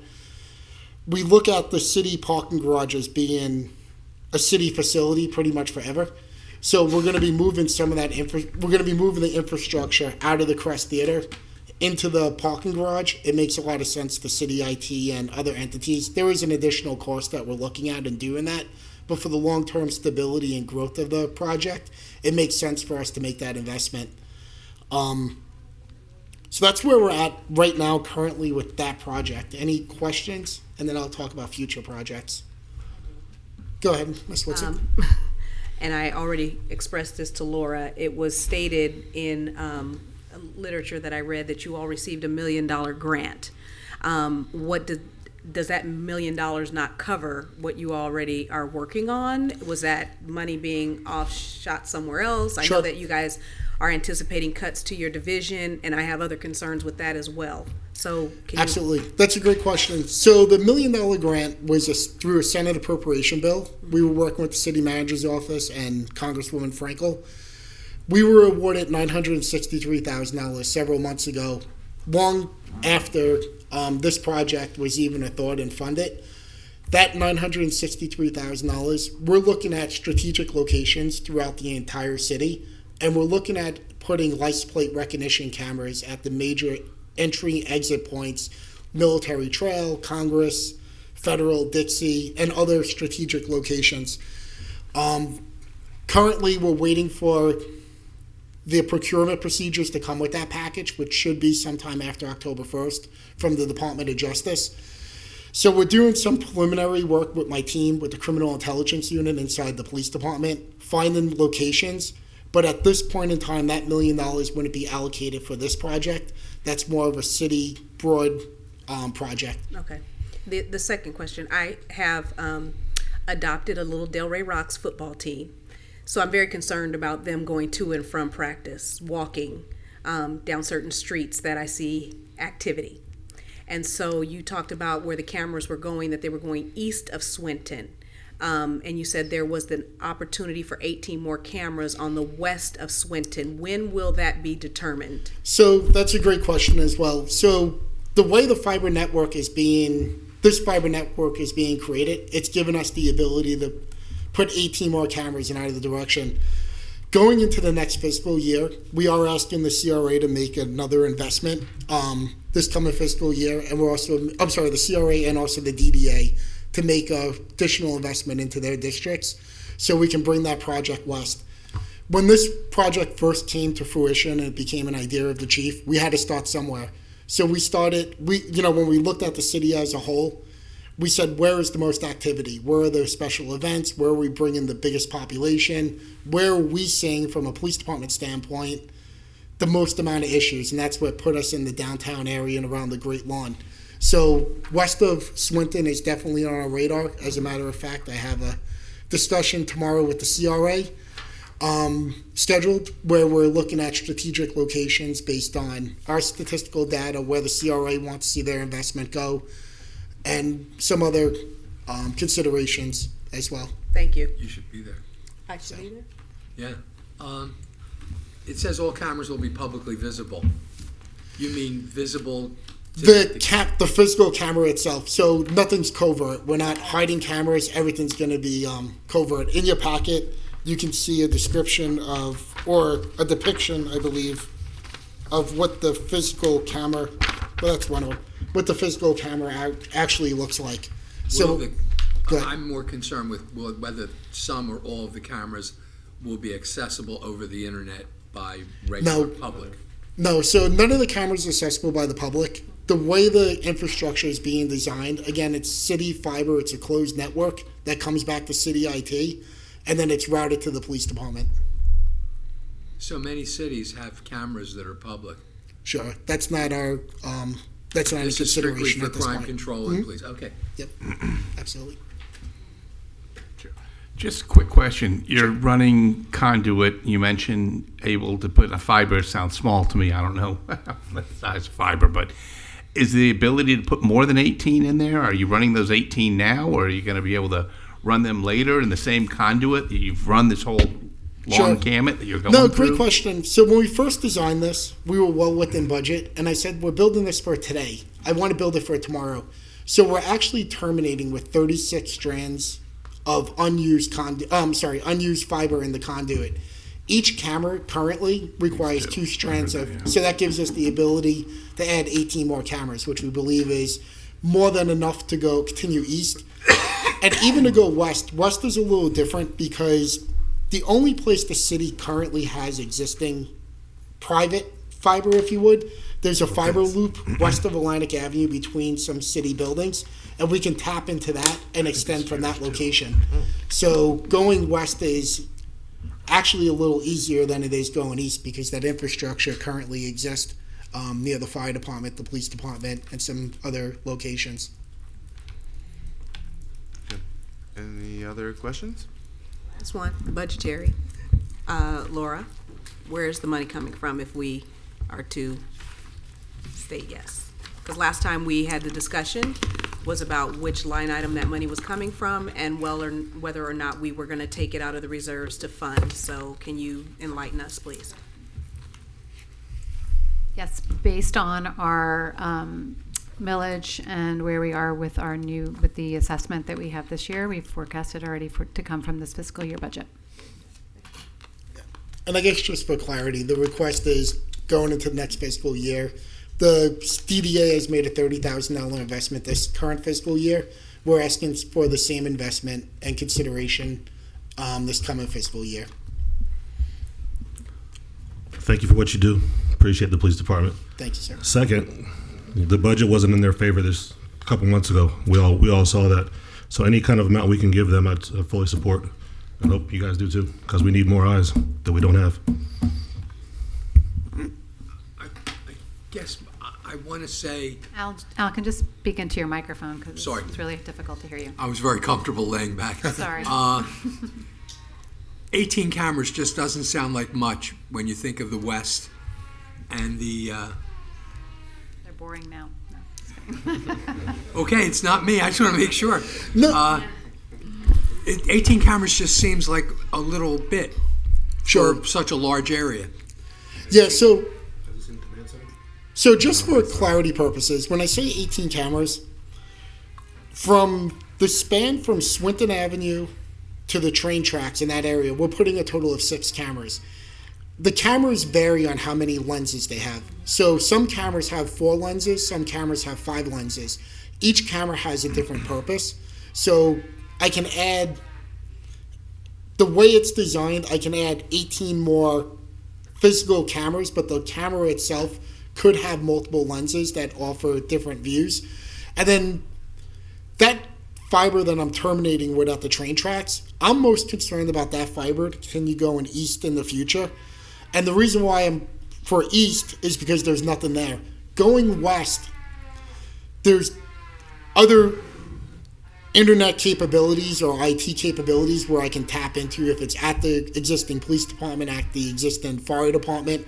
I have a place to start because I have to build and create that entire infrastructure. And the nice thing too, just to kind of add, because I had spoken to the board about it, or the previous board, downtown, one of the issues that we saw was like during the Christmas or the holiday season when we had the Christmas Village, when the city was charging for like the little things like the ice skating ring and whatnot, everything was done on a cellular network, but it was overrun by the huge population that was downtown with everyone's cell phones.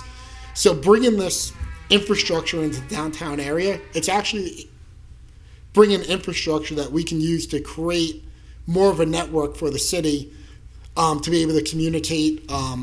They're able, city employees will be able to go on this network when cell phones are overtaken by the huge populations and still be able to communicate. So it's much more than just cameras. It's really creating a foundation for the future of what we can do with this. Even looking at the Crest Theater, we've had a discussion recently as the Crest Theater is being revitalized or revamped, we're going to be bringing fiber optic cable into that building. And once this goes online, I believe the city's spending between $200 and $500 a month for public fiber. Once we get that fiber back to the city, not only are they not paying that $200 to $500 a month, now it's on a secure fiber network. It's not using Comcast or whoever the vendor currently is. So it's given us much more than just cameras, this infrastructure. Just taking a little longer than I like putting it in the ground.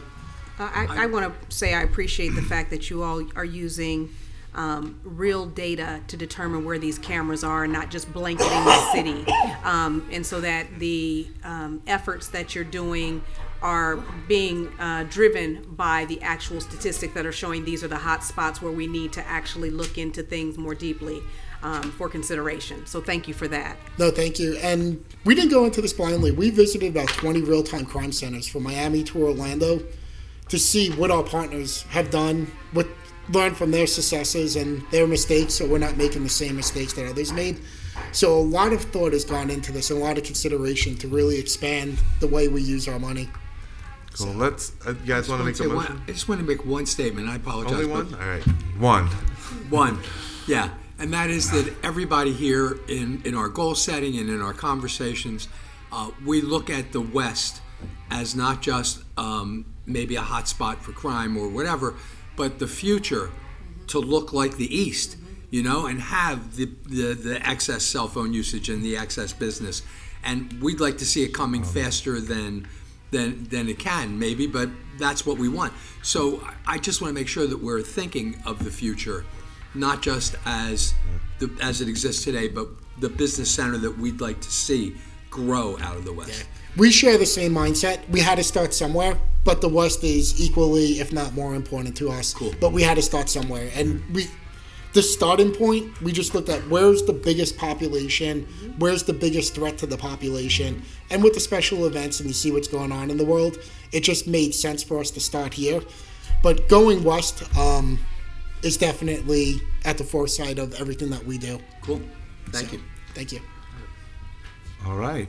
I think we're good unless there's Motion anything to else. approve? There's no Are we motion. not doing that? I No, thought we were maybe gonna we'll be have looking for you to come back formally for the next. Well, that's discussion Isn't later. there- This is just a presentation part. I wanted Gary to be able to give you a presentation, which will help us later on in our discussion at the budget, later on in our agenda. They're asking for $30,000. $30,000, That'll be yes. in the budget. This is So just an you're already explanation of putting the it in budget. there as if it's going to be taken care of. So when we vote on the budget, it'll already be included. You don't want this as a outside. Today's discussion for the budget is discussion, and then we bring the back for approval. So it'll be able for you all. You haven't formally directed us to go forward with this as a approval, so we can talk about it, and the money is there. Walk through that process. When we go through on item 8C, no, not 8C, 8D, when we go through our planning for this coming year as part of the plan. I got it, but the reason why I'm confused is when I asked you if the money was there, you said it's already in the budget. So if it's already there. Well, it's in our forecast for this year. You Right. said, where's the money coming from? And I Yes. said it's available in our forecast for this year. So, for us to discuss. I know it's difficult. I'm sorry. I apologize for the Yeah, we still got a number of construction. items to kind of jump through. So I think Thank I you. appreciate Thank you, the Lieutenant update. Thank you. And Laura, if you Thank can just share my contact information with the new board members, this way if they have any other Certainly. questions. I will do that. Thank you. Thank you. All right. All right. So we're gonna now just like the financials. turn it. No, we're gonna turn it over to because we just skipped ahead to have Gary be able to give you that, so he can move on to his regular job, and just give you all. We want to give you all our update, which is the 7B, and then we go into our new business. Hi, everyone. Suzanne Boyd, Director of Marketing for the Delray DDA. Welcome back, Al. Thank you.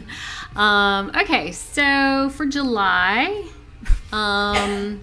we had a busy end of our July for sure. We had Art and Jazz that we produced on East Atlantic Avenue. This, of course, is our signature street event that's designed to promote our downtown districts, our shops, and our restaurants in those districts.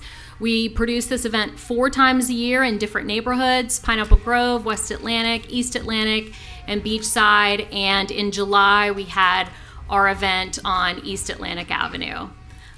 It was a huge success. Here's a look at the numbers. We had 5,300 people. These are our Placer AI numbers. 5,300 people that were on the street during that event. That's an increase of over 1,000 people from this same event last year. You can see the average attendee income, $141,000. They're staying in downtown about 50 minutes.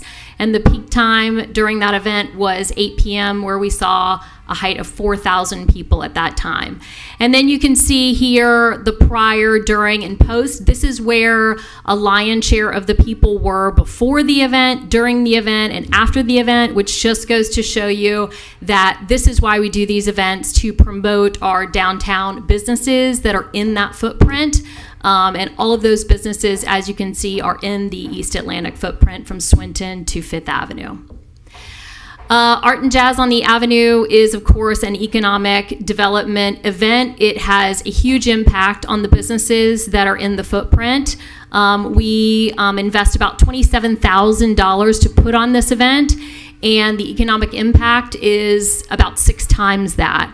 You can see from this quote from Blenders, which is one of our newer businesses on Atlantic Avenue, they were very happy with the turnout. They had an amazing turnout, triple-digit increase in sales that evening, which is really what we see for most of our businesses. They report a 30% increase in sales for those that stay open. All of our businesses that decided to stay open were very, very busy that night. It was great to see. Now I want to move on to the Love Delray campaign. As I've told you before, this is our summer marketing program highlighting the summer deals and discounts at our downtown businesses. And its goal is to drive traffic and improve the downtown economy during those slower summer months. This is our second year of producing this Love Delray campaign. I do want to talk a little bit about the marketing. As I brought to you during our last meeting, all of the marketing that we do for this campaign. And I want to highlight those connected TV commercials and just talk to you guys about what we were dealing with last week with those commercials. These are ads that were on devices. So I just want to clarify that a connected TV ad is not on a station. It's not on specific programming. It's specifically sent to a device. It targets you based on your demographic, and it serves you the ad to your device, whether that's your smart TV or your cell phone or your laptop. And the targeted people at that point could be watching any show. It's specifically sent to their device. As you all know, last week we did. Day in downtown So I just want to show you this I'm up ad. before dawn, watching the sunrise over the best beach in Florida. Then it's off to practice mindfulness. It's good to be here. After sushi and some networking, I get free time to explore the Ave. I know it sounds like fun and games, but a day in Delray is really a work of art. And the best part, when it's all over, you get to kick back and do it again. So that is the ad that was running on connected TV. We did make some headlines on some political blogs that basically said we were advertising on Al Jazeera. That is incorrect. We were not advertising on Al Jazeera. We did craft an immediate response to Florida Jolt, which is the political blog. We also paused all of our connected TV and digital video ads because we wanted to investigate. Our PR team and the DDA team immediately responded as well to some form emails, and you all were copied on a lot of those emails. You probably saw them last week. And we also tracked down the Twitter post who had that correct information. So we worked very quickly and comprehensively to basically correct this information. Our digital team has also been reviewing the hundreds of already blocked keywords, and we have added Al Jazeera to those blocked keywords. And if you guys want more information on this, you can see our digital team response here as well, which kind of goes through how these connected TV ads work and also the global block list that was already in place on these ads. And it's like 30 million sites that are blocked specifically from these ads. And Al Jazeera has now been added to that. But let's go back to why this campaign matters. So we got responses from about 9 or 10 of our businesses. We have more than 50 businesses signed up for this. But of the 9 or 10 that have responded to us, a total of 810 of their promos have been redeemed, and that they're seeing a total revenue of about $78,000. That's just for those 9 or 10 businesses that responded. And these are some of the highlights you can see here of those businesses, Deck 84. And I will once again point out that the businesses that are at the top of this have done a ton of marketing of the Love Delray campaign on their side as well. So Deck 84 has made about $52,000 from 500 deals on Love Delray that have been redeemed. Amar, which is a small restaurant, has seen $9,000 in revenue. So it's a significant impact for our downtown businesses, this Love Delray campaign. All right, moving on. Coming up next is our Restaurant Month campaign, and this is going to run in tandem with the Love Delray campaign because Love Delray ends in September. Delray's Restaurant Month is a marketing program. It highlights our world-class dining scene. We have more than 40 restaurants that have signed up. They're offering prefix menus and happy hour specials, cafe deals, culinary events. It goes on during the entire month of September. We choose September because our restaurants tell us it is the slowest month for them. So we will be promoting these deals through multiple advertising channels, just as we did for Love Delray. In fact, Avalon last year said that Restaurant Month advertising gave them the best September they had had since they opened. So it really is working for our restaurants. As far as the Restaurant Month advertising campaign, you can take a look once again at what we're going to be doing. It's comprehensive: print, newspaper, digital, TV. We're also going to be doing broadcast television that is connected to a specific station and specific programming. So broadcast TV ads will be on NFL football, will be on 60 Minutes. So we'll be on some very well watched programming. Social media, website, email, we're going to be doing a kickoff party, and of course promotion at our concert. So a lot of marketing goes into this. The Restaurant Month kickoff, we'd love for you all to join us. It's going to be at the Standard on Sunday, September 1st. That's the weekend of Labor Day, and it's the day after our Jimmy Buffett concert at Old School Square. We're doing like a happy hour and raffle prizes from 4 to 7 on Sunday, September 1st at the Standard.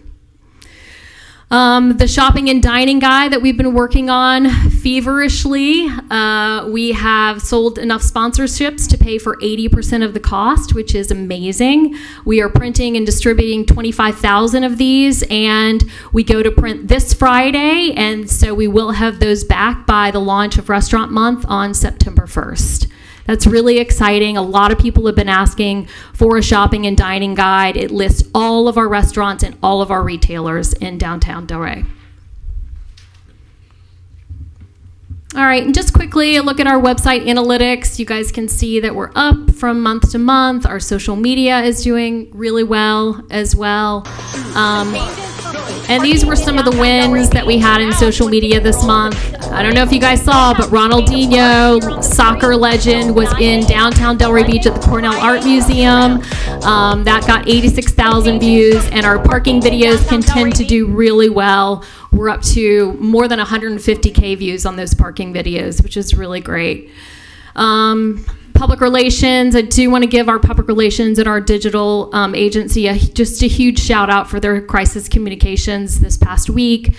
They really just responded super quickly and were a great support to us. And as you can see, our public relations team continues to kill it. We are in the news every single day for our DDA and our Old School Square programs. All right, now I'm going to turn it over to BJ for Visitor Information Center. Yep, yes, please.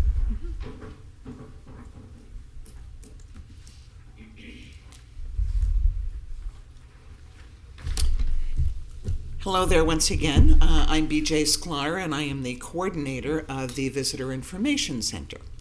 So as you can see, for the month of July, we had 514 people that walked in the door. I think it's interesting to always take a look at exactly where these people are coming from, which is what we document. We also have phone calls that come in as well. But I think what I'd like to concentrate on is how many of the local residents really take the time to come into our visitor center. Once again, we're open 9 to 5, 7 days a week. So we have a lot of local beachgoers that take their walks every morning, and the fact that we carry our local publications, the Delray Magazine and Atlantic Avenue and Coastal Star, really certainly resonates with the fact that the residents like to come in and ask whether or not we have those publications. And what I always tell the people that work at the visitor center, if there's a resident that comes in the door, we can talk as long as they're willing to listen to all of the different things that are going on in our downtown. If it's somebody that's coming in just for the day because they're going to the beach, or if they're staying at any of the local hotels and bed and breakfast, we'll give them specifics about events going on and certainly promoting all of the things that we do with the Love Delray campaign and any of the concerts and things that are happening in our downtown. Our goal at the Visitor Center is to keep people in downtown Delray Beach, whether it's recommending the different restaurants or the businesses or the events that we have. In terms of foot traffic, things that we are taking into consideration is possibly adding a door that would be coming in directly from Atlantic Avenue that might be of interest with foot traffic that is coming down Atlantic Avenue, as well as looking at a designated parking spot, which would be a tremendous help with people that are driving, see our visitor center, and then of course have no place to really stop. So even a 5-minute spot that would be designated, I think would help to definitely improve foot traffic as well. Other things that we are doing is we have a business card section, which I think is unique to visitor information centers, where we showcase and reach out to all of the different merchants in our downtown to give us business cards and any collateral that they have in terms of discounts and so on, because we want to represent all of the businesses as well as the restaurants. We do have a lot of different restaurant menus that we showcase as well, but we also capture emails of people that are coming in the door so that they can be kept up to date on all of the different events and things that are happening as well. We do other things. For instance, people that are local will come in, and I just recently worked with a gentleman that was having 70 people come in for a reunion. Those people were coming in from all over the world. And so he wanted to have recommendations of things to do. We put together a welcome packet for all 70 people, and I was able to work with him and suggest Delray Yacht Cruises, Spady Museum, Cornell Museum, the Historical Society, so that his group came in and had a very comprehensive schedule of all the things that they can be doing. So we work with people that are having weddings and other events that come in that we can definitely help and suggest our downtown. Questions? Yep. I was reading up on the goal setting. I wasn't part of it, and I saw where there were suggestions about a visitor center in the West. And you discussed with me that you do a lot of visitor center type stuff inside the Cornell. Mm-hmm. So what we do is we kind of consider the Cornell Museum as a satellite visitor information center, because in the museum we do have a lot of printed collateral that we hand out to people as well. The people at the desk that are working during a given time will certainly engage people that are visiting the museum into why are you here and how can we suggest other things during your stay. So yes, that is one little piece of it. Would it be certainly interesting to think about something else in terms of another center? Open for discussion. What I do is I take the visitor center on the road and I make sure that I go into every single hotel and talk with the staffs at the reception so that they know about all the events that are coming up. We've created a map for them that they can be using. So I have everybody working as concierges in town as well. Is there any thought about some sort of a banner, sign, something, small, whatever, on the Cornell that said, Visitor Center, Delray Visitor Center? I know that there are people that never go see the beach. They love the town and they still don't see the beach. They never see the visitor center, and they're just they're there and they're at that end of town, and if you've got the stuff and you do what you do, they need to know that it's there, because I didn't know. Love it. Love the idea. I think it's definitely something that we should think about promoting. I didn't know if it was discussed in the goal setting. That's why. I don't think so. Okay. I'm glad you're bringing this to our attention. Thank you. I like it. Okay, and really quickly, economic development. We had several openings this month. I'm sure you all, Subculture Coffee has now opened. It is always busy. I drive right by it when I go home from work every day. It's busy all hours too, not just in the morning. Lefke's is now open inside the Delray Beach Market. So now both of the anchor restaurants, Bounce and Lefke's, are open inside the Delray Beach Market. It's a Greek concept. And then Amanda Perna's House of Perna, her flagship concept store, is now open. It's where One Door North used to be, right there next to the Ray Hotel. So that's really exciting for her. And now we're going to talk about... Sorry, this is on play mode. Now we're going to go to Old School Square, and I'm going to bring Mariska Gatto, our Cultural Arts Director, to come up and talk about this. Hi everyone, I'm Mariska Gatto, Cultural Arts Director. I'm at the museum and overseeing things there. So this past month we had 125 people for First Friday Art Walk. We've had 25 people for this Hope Family Reunion that was part of BJ's initiative, getting these folks all around our town. So our entire town benefited from this visit of almost 100 people. It was terrific. That's just a small percentage. They were all over the museum, little kids, everybody. It was fantastic.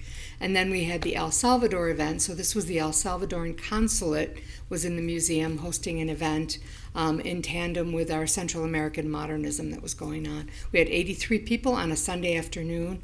Pretty amazing for that.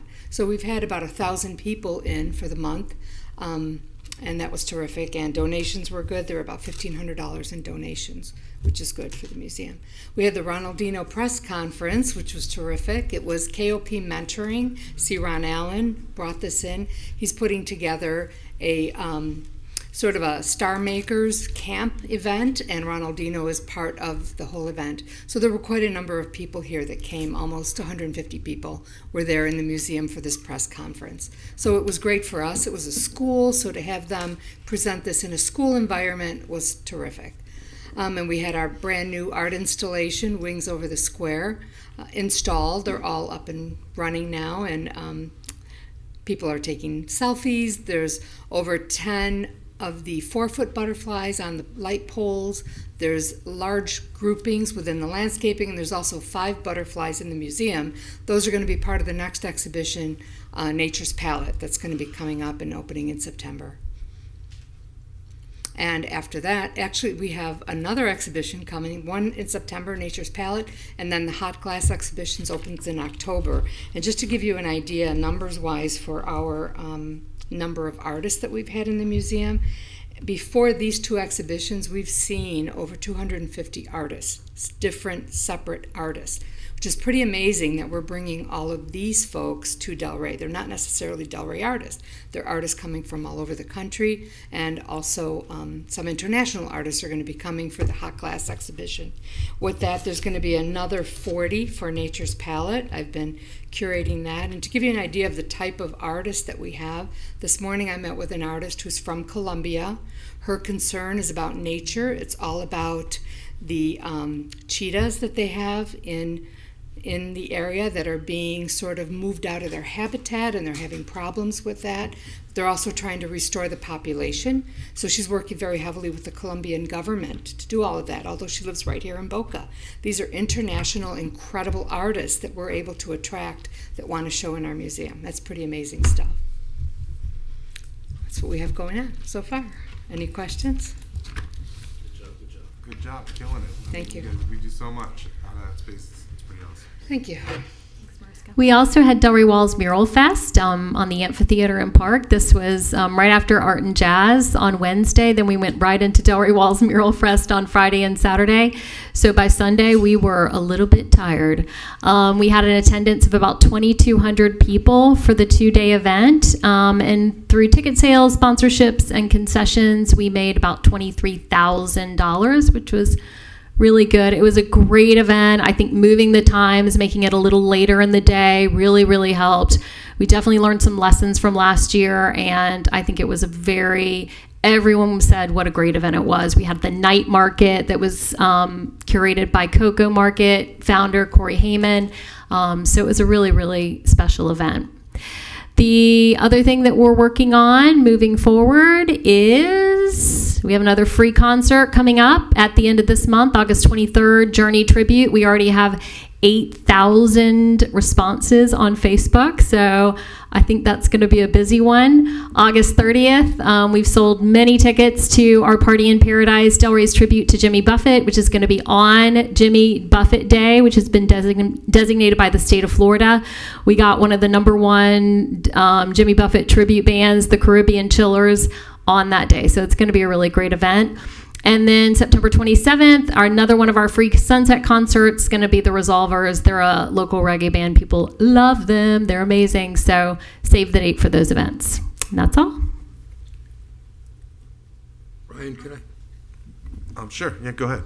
Okay, I just want to say that it's what you guys do. I'm so proud to be part of the DDA for this, what you've done with Old School Square and the Art Museum and with the amphitheater, and it's amazing. And as far as I've got a comment from someone who's watching us right now on the internet to remind you of how successful the Jazz on the Ave was in our section of town. For me, my business was 50% better that day. For others, the businessmen were delighted, and it was great. And I wanted to make sure I said it out loud. Thanks, So Al. thank you. Can I chime in as well? First of all, I want to thank Tom for coming to Mural Fest. Thank you, Commissioner. Both Marker, nights. for coming. He was there. That's where we intersected to take care of our issue. But I also participated in Jazz on the Ave, and I had a splendid time. And one of the vendors did very well. I share that with you. And to me, this is all about small businesses and how we can elevate them. And help those in the community that want to have that entrepreneurial spirit to grow into businesses that eventually, hopefully, will be on the Ave. So I want to thank you all for creating that environment and that outlet. Maruska, you know that I've been to the museum. I did the wellness session last Wednesday with the gongs and all that was going on. That was new to me, but I had a great time. And BJ, I go to the visitor center, and you guys have helped me when we ran the Black Excellence event on Northwest 5th with the Delray magazines. I know all of what you guys are talking about because I've been involved in every step of the way in what you're doing, and I truly appreciate it. And Laura's leadership and Suzanne getting the message out, and Liliana for keeping everything together when I call, because I know you could easily hang up on me, but I appreciate you from taking my calls. Here. All right, great. Any other comments? Anything else? Moving on. Thanks, Laura, team. back to budget. Is that what we're moving Sure. to? Thanks, team, for everything. And just so the board knows, we're when the events end at the end of the month, and then we turn around and have a board meeting. Some of these are just snapshots. We do full recaps. We're putting Art and Jazz as a year comprehensive recap together that we'll provide to you, as well as a recap of full recap for Mural Fest as well. So not to worry. All right, so we're on to new business. Yay. All right, 8A, we've got the July financials, which are part of the regular agenda now. And this is our monthly financial report that we provide to your board. I did provide you all with a summary just to help highlight some of the areas of priorities for this month. Just under the revenue section, you'll see that we receive, as you know, we receive our installments. We received 12 installments of our tax dollars throughout the year. We received our last installment, which was a little higher than, to put it over than what we projected for the revenues this year. So it gave us about a $12,000 bump, which is good. Sponsorship revenues, we did receive our partnership from PEP Capital came in, and then also outlining some of the revenues that came in for the Old School Square as well. So we do have an additional sponsorship coming in for both of those still to be received. Miscellaneous income, vendor fees for Art and Jazz are also received as part of revenue. Those are to cover, it's really just to cover costs for tents, and that we have to cover for that, for any vendors that are there. The guidebook, which is actually the guidebook income on your sheet, is really what the retail and shopping guide is. In the past, we did what we called a downtown guide, which was a more full, huge 60-page booklet, very expensive to do. We've pared that down to be really what the people were looking for, was more of a retail, restaurant, and parking guide. So that is coming out, and you'll see that we've received, as Suzanne said, 80% are covered. 80% of the cost is covered by 3 ads. And then we did receive this past month our final installment from the city for Old School Square as far as revenues from the $250,000. All right, so under the expense, just the highlights you'll see there, as we stated really from our recap, all of our marketing efforts that are happening, expenses that are now allocated to that. Economic development projects are still on. He's just excusing himself to the bathroom. Oh, okay. I didn't know if he was leaving or not. No, that's okay. That's okay. Yeah, that's fine. I could use it. The economic development projects still on plan. We still have, so there are still some costs that are still in our, yet to be realized. So those are in there and identified. And moving we do have the lighting for, we reallocated funds for under the beautification into the lighting just to cover those fees. Administrative expenses, just some reallocation from staff into where we had event staff into, which is our downtown events. And then also, just as you can see under the Old School Square expenses. So everything's outlined here. If there's any questions or comments or concerns, I'm happy to answer questions, or just need approval of the financials. Anybody? A couple things again. Just Sure. requesting, send me the ledger. I know Yeah, I just already just asked for that. Yep. Yeah, just because I get a little more granular on this. I caught a couple spelling mistakes on it, but we can go over it later. Expenses is misspelled a couple times on it. Just Okay, make no sure problem. it's clear. And, most of my stuff, again, I'll get granular next month. I just need to get that information so I Yeah. can look into it. Sure. No Any problem. other comments from Yes, anyone sir. on the budget? On our July financials, yeah. So I just need a approval of financials, please, or Motion to approve. Second. roll call. Roll call, excuse me. Alan Costello, Yeah. Yes. Vera Woodson. Yes. Jim Knight, Yes. Brian Rosen, Yes. Cole Devitt, Yes. Harnelly Burton. Yes. This budget goes through October? Is that right? September 30th is our end of our fiscal year. All right. Because I didn't, I always look at the percentages. I know we're at like 95% of the budget for, Cornell, part-time staff and everything else. And we're doing such a good job. We're doing so much out of there. I just, maybe we'll say, hey, there's going to be a variance. I don't know. Again, it just pops up. Sure. And I don't think that was one that was discussed. You did discuss some of the other things, moving some money around, but probably makes sense to Yeah, take care we'll of that. bring all that for August. We'll bring it back as well. Great, thanks. Awesome. And for the record, Harold Van Arnhem is not present at this moment. Thank you. Okay, thank you. Great. Did you want to take a break or something? You said something Yeah, about well, a we can do break. the roll call. Did it already? Did She we? just did roll call. Okay, Mhm. great. And yeah, then let's take a restroom break and then we'll jump into the rest. What Sound good? time are we? 2 minutes? 5 minutes? 3 minutes? What do you want? What's normal for a bathroom break? So just for the record, we have the rest of the new business, which is officer appointments, foundation discussion, and then our budget. So I know we have. Does anyone have a hard stop this afternoon? No. I Okay. have an appointment at 4. Okay. I was gonna say 10 p.m. No, just kidding. I gotta make this. Dinner? If I don't get my call, the stock market closed at 4, so I need to. That's my hard It's stop. How's the market doing? 3:30. Okay. All right. Well, our goal is to be out of here How's the market before doing? then. Yeah, Yes, thank I'd like to. you. But I just want Yes. to, hopefully we can just get through these next items to get into the planning piece. So, okay. All right, Thank you. 3-minute break. 3 minutes.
We're hot mics, guys. So don't talk about your bathroom. Don't talk about your experience. Talk about our chubby trail. I understand. I'm just letting you know. I love the chubby trail. That's what I call it, the chubby trail. That's where I have to go and pay for all of the damage I've done. Because we had mics that were Even though I had to Yeah, you can walk. Yeah, the news guy. Yeah, You can put a I've brick heard. in front of I've it. seen meetings on this. Not good. You take a lot of pictures. Every morning, Yes. and I write a song and send it on Facebook. That's awesome. Yeah. Oh, that's great. Oh, like someone please let Al in. Yes. And I do a little, love. Nope. Yes. Check his ID. All right, it's him.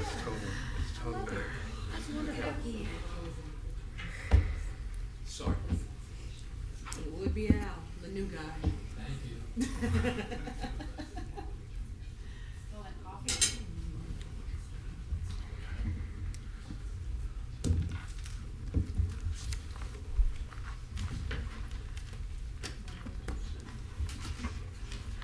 All right, picking back up on new business. Agenda item 8B, DDA officer appointments. So we have officer appointments annual. We have the board chair, vice chair, secretary, and that's it, correct? Treasurer. So we will start with president, and these are. Chair. I'm sorry. Same thing, right? You're the president. Take two. You can call me Mr. President if you with want, board, sir. It's board okay. chair. It's so many names for that singular position, but I'm going to start with board chair and take nominations from the floor. You can self-nominate. The vote will be in public. You'll require a simple majority to win the seat. So, are there any nominations from the floor? I'll self-nominate just to keep running with it. I feel like it just got started, but All right. put it out there. All right. Any other nominations? Yeah, I was vice chair for 3 years in a row. I would like to be chair one time. So that's a self-nomination. All right. Any others? No. No, I was going to nominate you. Well, thank you. Yeah. All right. Any others? Seeing none. Are we ready to vote? Ready to Is there vote. any- I wasn't you- sure if I you- run the voting or if you do. I wasn't sure how that was handled. I can handle it. Yeah, you run it. Unless you want to do a elevator pitch on why you should be, because that's. All right. Yeah. Let's, please. Each one. They don't have to. I think we should. Well, We'll let Al start. If again, do you guys want to hear elevator pitches? Oh, you know? Okay, we have time. Yeah, I'm just saying for we're time. running short We on gotta get into time. the You budget. wouldn't know what the other candidate has done to qualify them to be in the position unless you already know who you're going to vote for. Use Came the in late microphone. from the Use your bedroom. microphones, I mean, please. other than- Oh, I'm sorry. I said if we don't have an elevator pitch. All right. How we about a won't- 2-minute elevator I was- pitch? Held to How 2 about minutes. 30 Hello, seconds? 30 hello. seconds. Was talking. Okay. There was I think there's a desire for people to know what Al did while he was on the board previously, what qualifies him to hold that chair, because we've seen what Brian has done for the year. We haven't seen what maybe Al has done. by these Understood. board I don't members. think there's any dispute at this point. 30 seconds to a minute. Well, that sounds good to me. All right. Big Al. Okay, first I'll say that, Clock. Brian, you seem to handle the meetings really well, and you do fine. I've never handled a meeting except once or twice when I was co-chair, but running the meetings is not the big thing. It's loving the DDA and being excited at what this team produces, and having watched them grown as I have over the years, I'm very impressed. I'd like to see it grow some more. I think Laura's done an amazing job, and I think the board should be here to support the team as Laura's built it, and that will be my goal, is to support the team. All right. All right. Again, I'd like to start again. Al, I always respected you and your time on the DDA board. You know, I've made myself available even when you rolled off the board to speak with you. We had one conversation I'm not going to touch on that happened right before the meeting, just not to even discuss, but really at the end of the day, I'm here to support the staff, and I think the DDA has done so much and is doing so much and is going to do so much more. And I think we have some really big things to look at and to manage the entire board's opinions and to bring them together to move this thing forward for both Old School Square and our downtown being clean and safe, and I'd like the opportunity to help facilitate that and make that happen. Thank you, sir. Does the board have a preference for a roll call or a show of hands vote? Given the nature of this being a two-person race, I think a show of hands would be appropriate given our time constraints as well. So given that the chairman is, I keep changing the names to board chairman and president, is currently serving and is running again, I'd ask the board members who are in favor of Mr. Rosen remaining the board chair, please raise your hands. We have 3 votes. Now let's vote for Mr. Castillo. We have 4 votes. Congratulations. Thank you. Thank you. Here. You are the president. Do I hand over the hammer? Do we The make chair.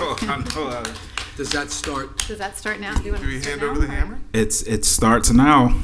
Al, we'll switch seats? Here, come, look at my goodies. What do we do? Do we bow down to you? What do we do? Congratulations. No, I'm not switching seats. No.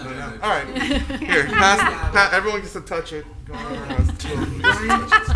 pass the down. You continue to run this meeting while I'll have this. All right, No, in case anyone that's gets out of okay. control.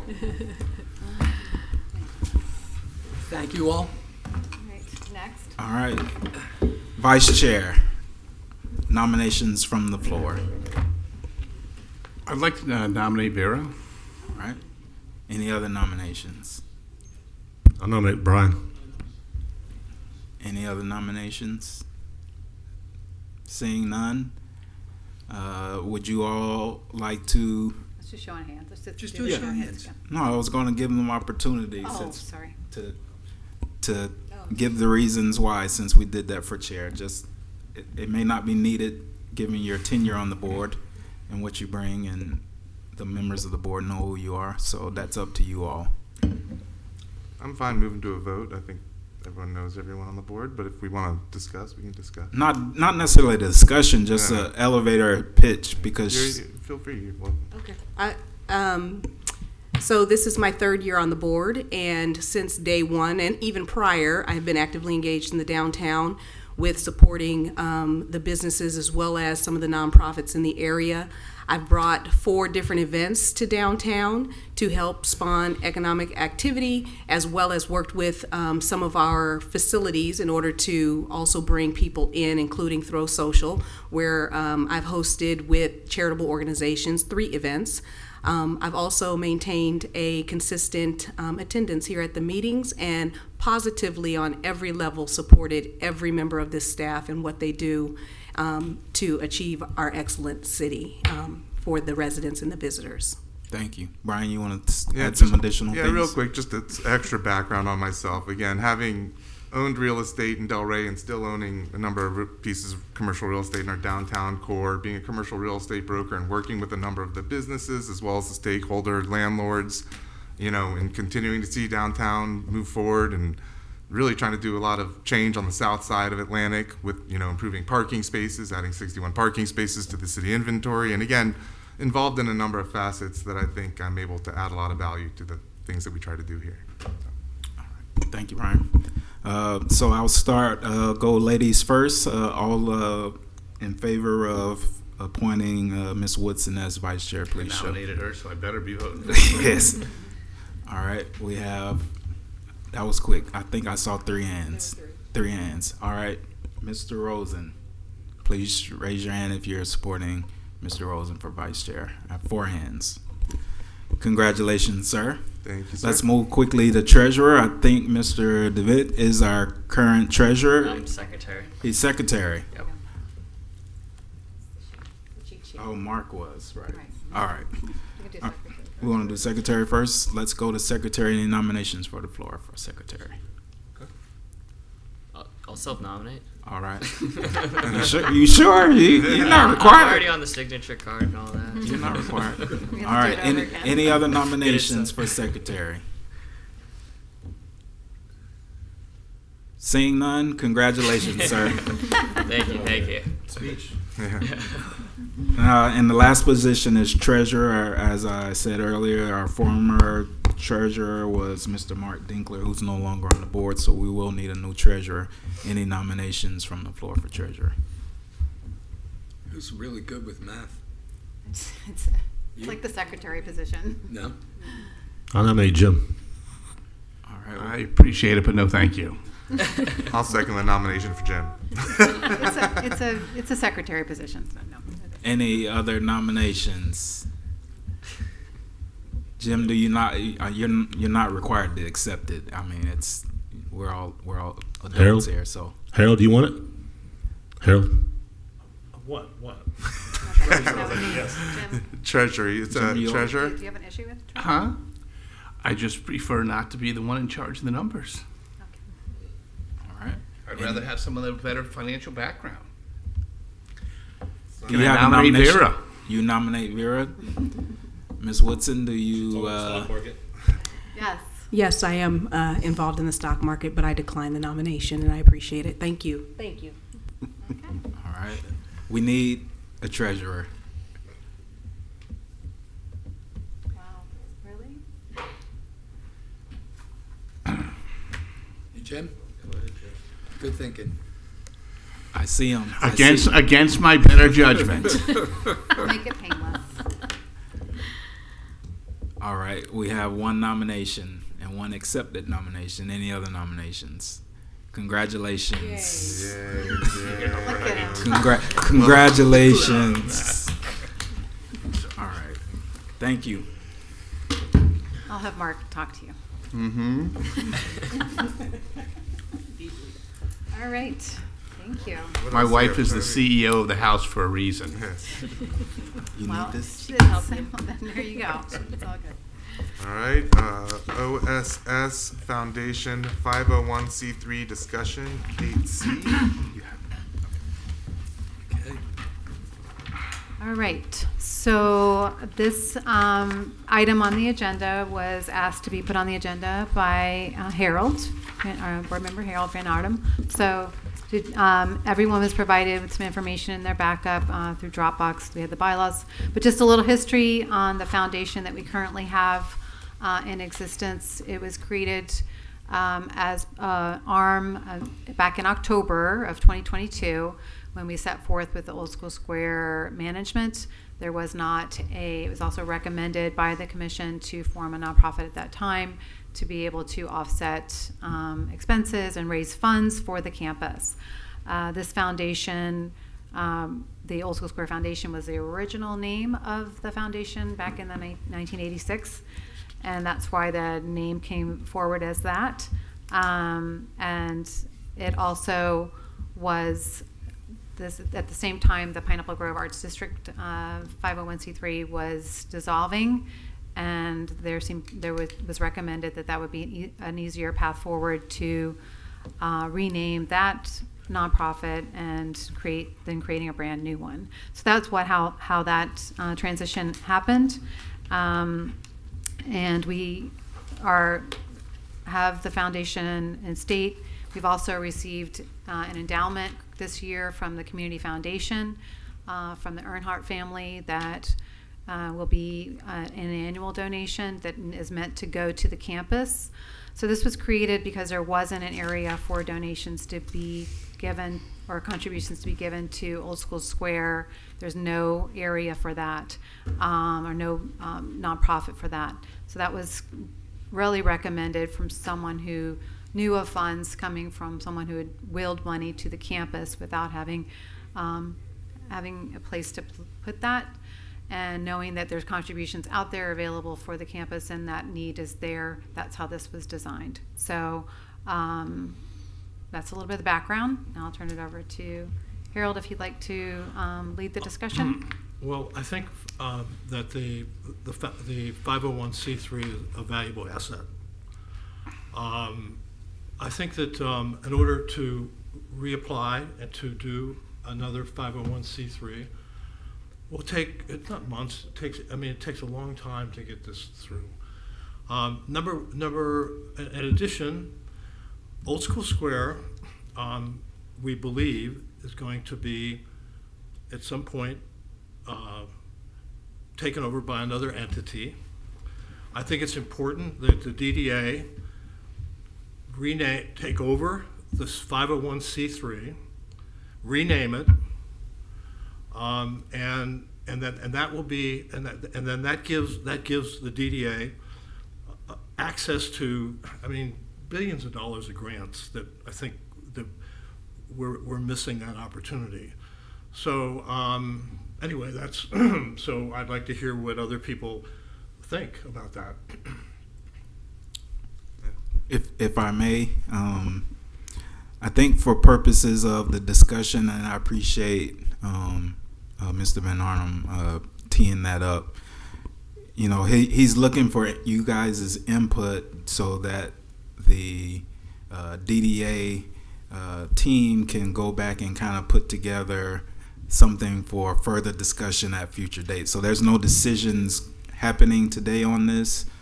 We do have other items on the agenda as well, so want to just get some high-level discussion so he can maybe further clarify based on your comments, his thinking, so that everyone's aware of what his position is, so that the leadership team, the executive team, can kind of come back and bring this back. This probably will be on the agenda again next month for continued discussion, so that we can, fully vet this process and what's the best steps, or what you all would recommend, moving forward. Still the boss. Yeah. Okay, well, yeah, but you are. No, it's you. It's you. Okay, I know. Okay, then it's me. So my first question is how long does it take if we instructed you today to create a 501c3? How long would that take? A new one? A new one, from scratch. We have the bones of it. We have the text of it. You could resubmit it and Control-C, Control-V, and change some names. Yeah, but it would be a new filing versus a renaming. So I understand that. How long would it take? I'm not sure. I can't We're not forecast talking that. 6 months to a year. We're talking less, I believe. No, it'll be longer. It'll be longer than that. Much more. Yeah. It could be 2 years. Yeah. Why? Because that's the process. Yeah, it's similar to the same discussion on the city process for permits for special events, but just make that even longer, because you have to get tax exempt status through the federal government. You have to go through the state. There's multiple levels of bureaucracy that you'll have to navigate in order to get those approvals. Well, so all we have to do is rename it. Yeah, I know. I'd like to. And what's going to happen? Someone's going to come in, take over Old School Square, and it will be gone. Well, no, we still own it. We still own the 501c3. Not if we turn Old School Square over to an outside. We don't have to turn that over. Yes, we do. Well, actually, no, we don't. It's no, that's associated with Old School Square. You can't just have it just sit there in limbo. No, well, we could change the name at that time. What, Brian? Okay. Yeah, if I may, because I've thought about this a lot, and just a few things. One, I'd like the idea of having a bucket to capture these endowments and things that goes directly to Old School Square. Old School Square is really owned by the city. This 501c3, what I don't like is creating one for the DDA that competes with other 501c3s, because we're here to support these other businesses and non-for-profits in the area. And even with Old School Square stuff, I get the competing a little bit sometimes, which again, we know what we have to do for Old School Square and the business it brings. So, if we want to, this 501c3 didn't really belong to the DDA before. It was the Pineapple Grove Arts District. We absorbed that.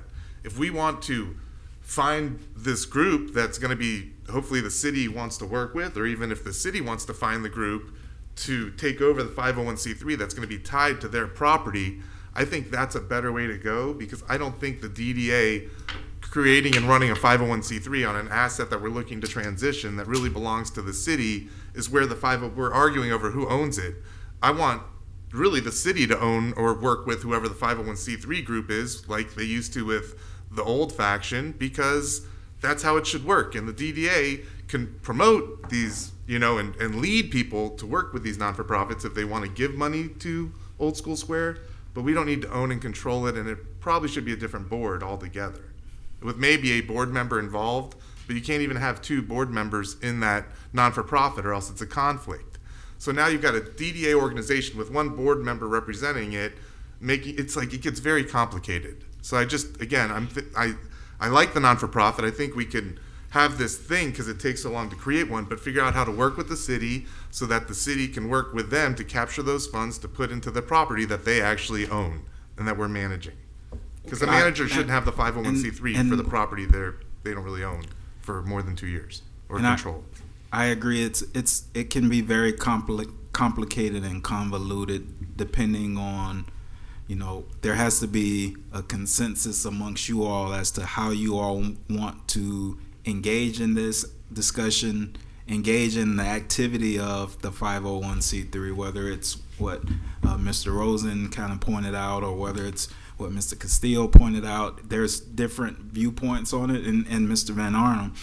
So you all have to come together and agree to something, and it has to be then vetted to see whether or not it's actually something that can be accomplished. Well, I think there's a lot more room for debate still to happen. I agree with that. And I'd like to continue it now. Chair? You like to... I'd like to continue speaking about the 501c3s now. Okay. Chair, can I interrupt for a minute, please? Yeah. I guess where I'm at is if everybody's pushing for the city to have someone else take it over and everything else, it's going to take 2 years to establish this 501c3. We may not be here in 2 years doing it.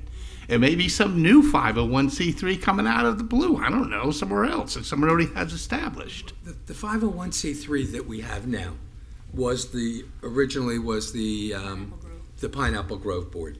And we were looking to establish a 501c3 for the DDA at that time, prior to them closing the Pineapple Grove Board. And our 501c3 at that time was planned for the DDA to make available a 501c3 bucket for people to donate money to the DDA, and our plan was to use it for placemaking and education, and in general, a 501c3 bucket for people to be able to use it as tax deduction for their donations. And it's being done a lot with other DDAs around the country, and that's where we got the information from the... Does it exist today? I'm sorry, I apologize for not knowing this. Yeah, Not well, it's that, okay. not what he's speaking about. Right, but now we're talking about this other 501c3 that came upon us when the Pineapple Grove Board closed, and we took over that 501c3. And at that time, we were also taking over the Old School Square, and so we took this 501c3 and gave it the name of Old School Square because so many people donated prior to our taking over the Old School Square in the old days of the Old School Square Foundation. And people need a 501c3 to donate to for the tax benefits. And that's what the prior group had, and we didn't have one. And so now we have one. So the question is it valuable for the time that we have the Old School Square and for people to donate? Are we taking advantage of it properly? And then whether or not during that period, if indeed we do need one and it takes 2 years, if we should begin the process of creating still another 501c3 for the DDA, separate from the Old School Square 501c3, or is there reason to do, as Mr. Van Arnhem suggests, to convert it into a DDA-run 501c3 exclusively for the DDA, which would then leave us without a 501c3 for Old School Square. So those are the issues to me. I just want to say respectfully, he laughed when I said that. We have about 15 minutes or so for the budget for the 24-25 year. And that's immediate. So I want to make sure you all leave yourself enough time to really get into that versus this is going to need continued discussion. Yep. I think everybody agrees with that as far as the Everybody agree? 501c3. Yeah, So it does. I just don't know if, that's fine. Yeah, it's Yeah, what to do. The discussion is what to do with the 501c3 that we had picked up from Pineapple Grove. What do we want to do with that? Do we want to keep it? Do we want to give it? Do we want? That's the Well, the currently discussion. it's the Old School Square Foundation. So that's, When did the name change? was put in process, and it was finalized in February 2023. Yeah. We'll talk about it again. Can we go to the budget? Yeah. Do the budget? Yeah, let's go to the budget. There's no motion needed for the item. It's just it will come back for further discussion to Sounds pick up good. on that. Moving to 8D, our budget next year. Okay, it's D, yes. We have, okay. All right, so I know our council said we have 15 minutes, but I do think if we need to extend a little bit, we probably should. Otherwise, we should look to meet again if necessary. Because the steps of this process, and Suzanne, do you have the presentation? Sorry. Can I say this? Yes, I ma'am. anticipate this going longer than 15 minutes. Yes. Is this something that we should table for next month? Because we're almost on No. up to 3 o'clock. Can't. We have to. It Why has would to be it- approved. we can- It right has to now. be If we can at approved least next month. spend 45 minutes on this, at least give us 45 minutes, we could do that. Does that give you enough time before your cutoff? Okay. I think you're going to mention why. Yes, It's in so part of this process, so our annual budget review is, right now, it takes place, obviously, more so, we would like to have this in July, because we have to put our budget hearing to the city is in September. So September 3rd is the first reading, our first hearing, and September 16th is the final. Our board meeting, thank you, in September, where we will do a final adoption of our budget. So if there's any changes that come out of that meeting, we'll make those changes on the 16th. What I provided you all in your backup was pretty comprehensive, and I think I've just wanted to run through quickly, and we can talk through. And also, there's, just to keep in mind, based on our mission and our as you know, our mission and our vision, and what our tax dollars are meant to reinvest back into the downtown through our programming and plan that we have in place. We've allocated, and how we've come forward in this past years, we've allocated the numbers based on previous years and direction from our goal setting. These were the priorities that came out. Number 1 was focus on the development and events on West Atlantic Avenue. 2, and these aren't really, they were bullet points, they're not in order, but clean and safe enhancements to downtown experience, economic vitality, and Old School Square activation management and transition. This is your top line look at the DDA budget. This is not inclusive of Old School Square on this side, but we break it down by area of focus, which is economic vitality, placemaking, marketing, district grants. We added in the camera project in here, and this is a proposed budget, and then our operations, so to come in with expenses. And I'm just going to go through this based on area. We can talk through it at the end, or if you can jump in if you want to. This is discussion. So, and this is really your backup in here on a slide. So we've done that. Sorry, my picture got in front of there. So economic vitality priorities. One thing that we've done, just based on some discussions over this past year, is in our current budget, we have a line item for downtown events and programs, and that's in our marketing budget. And it covers all of our art and jazz on the Avenue, Savor the Avenue, Restaurant Month programming, any logistics or hard costs such as bands, tents, stages, lighting, anything for those events that happen are in the marketing budget. These are economic development items and impact events. So the suggestion is to move it into our economic vitality area. So that would be a shift in our general ledger of that and the programming for that area. So that is a suggestion for this coming year. Also within economic vitality, we have business development and retention programs, which also includes our data and inventory management, business recruitment and marketing of the downtown, that area. Those are any costs associated with that, which is around really messaging, marketing, any materials that we would do for recruitment efforts. So if we're going to promote through any type of new vehicles, which we've talked about as putting a plan together to really try to recruit new businesses based on and changeover and turnover and manage that process. The SET, West Atlantic Ave Development and Community Collaboration. This is really a community collaboration that's came out of our goal setting, is to set up community meetings, work with the CRA, work on current plans. Those are human resources. It's not necessarily dollars around that, but that's to be really part of those conversations. And then the total there. So moving on to placemaking. This is placemaking as are all the amenities and operations that we have as far as our area, which involves the lighting, our banners, and other areas. So the SET community collaboration, this is where we're looking at bringing forth Libby Wesley Plaza as a focus for this year to really find out ways to better enhance it, better to utilize it, activate it, and use it as since it is in the center of the SET and the West Atlantic Avenue corridor, as how do we really bring that forward in a better, more intentional way.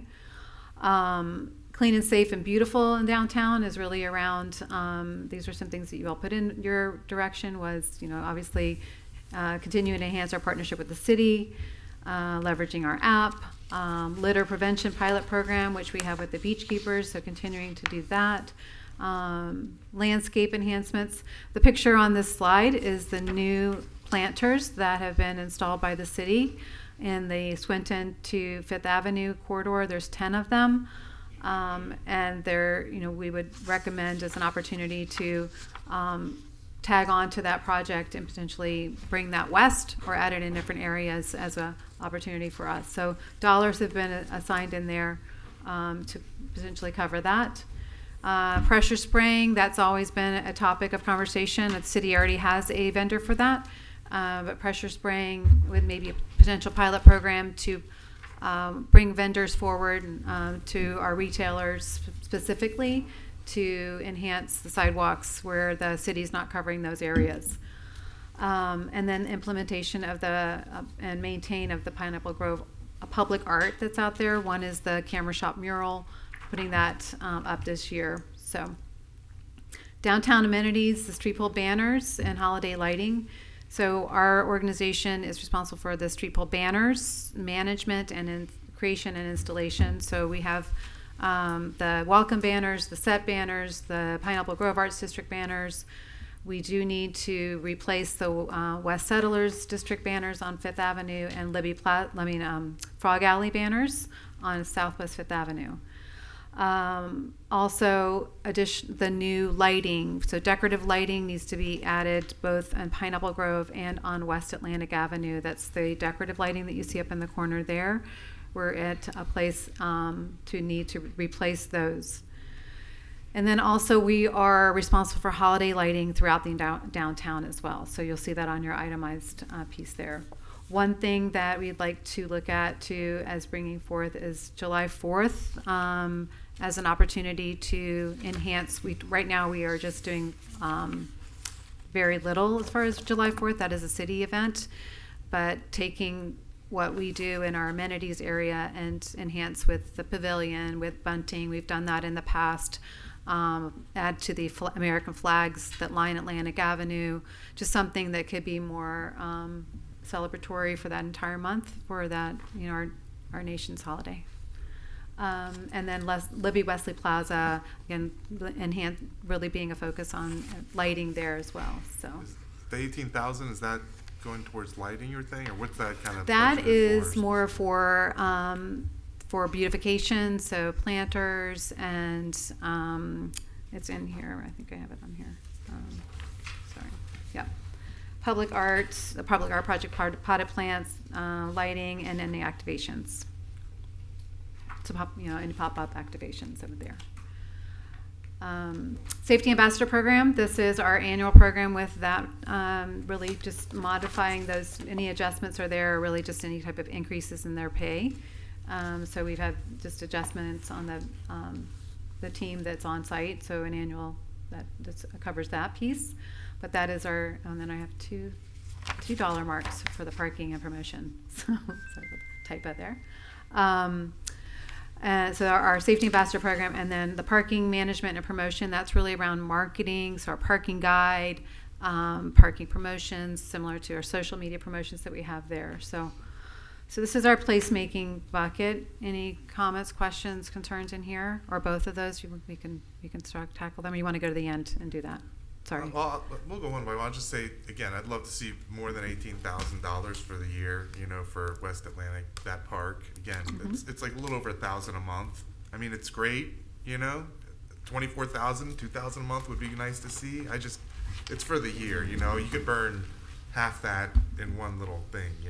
So. Well, let's look at what it is, and I think that's where we can determine what the costs are. Some of them are low impact, but they're take more days. Like we can do lower impact events, some that won't cost any money at all, that could potentially still have an activation. So I think as far as expenses, it's just looking at the dollars, and we say it's a priority, and I just want to put the dollars there, at least as a placeholder to be able to do things in the future. I know there are 12 days of Christmas. Is a big event. I'm sure we could figure out how to maybe ramp that up a little bit and do some things. So just the way our budget's broken down, so this source of clarification. So we break things out into other places. We don't cumulative, so we can bring back cumulative how much have we invested into Libby Plaza.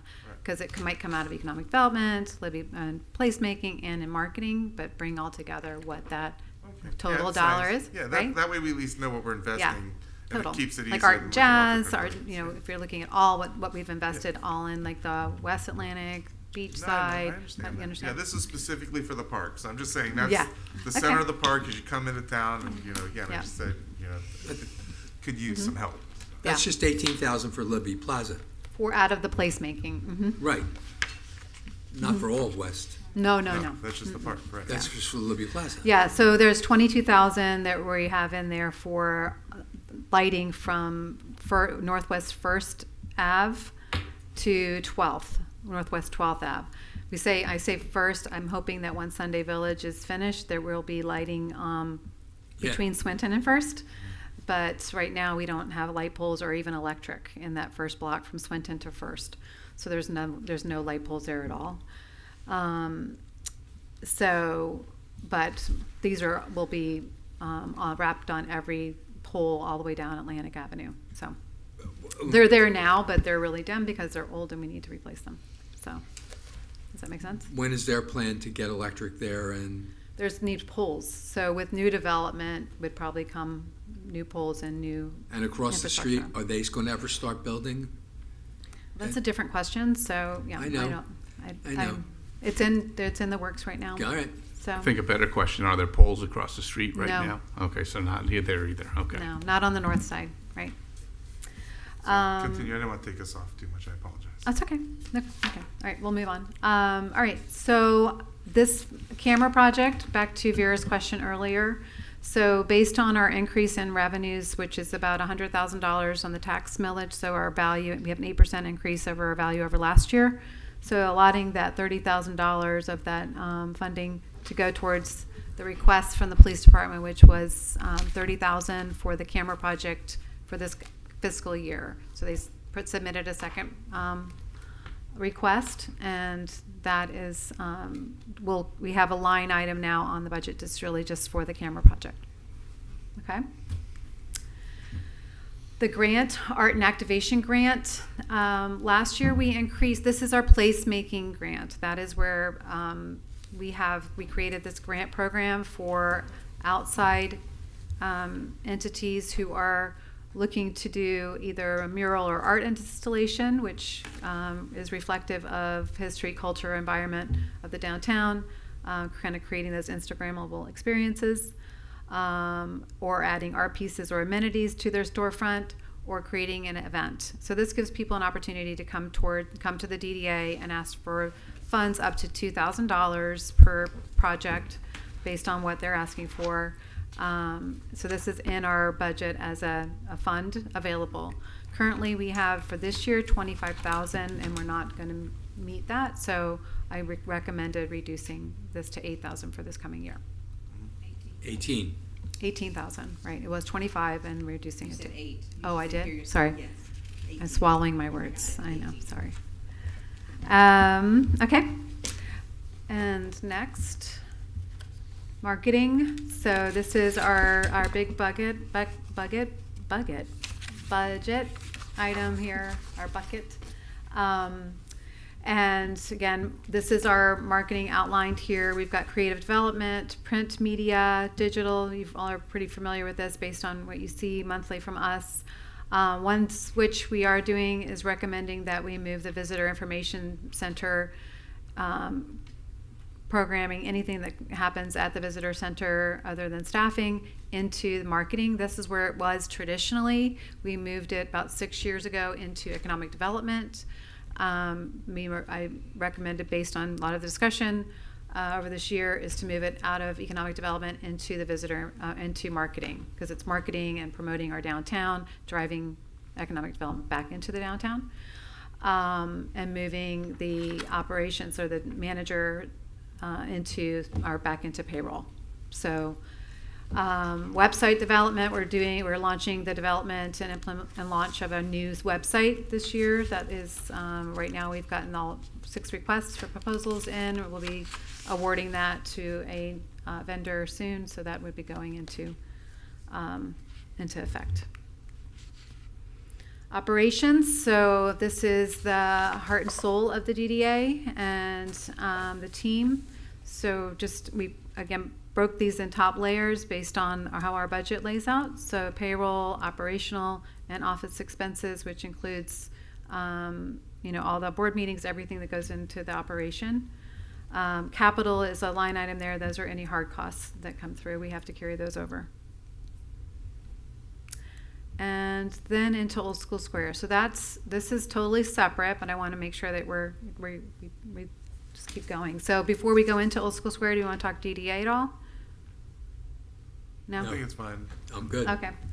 All right. So the plan, everybody was given to the plan for the coming fiscal year for Old School Square management and activation, which we submitted to the city manager. So it's really detailed and comprehensive, more than my slide.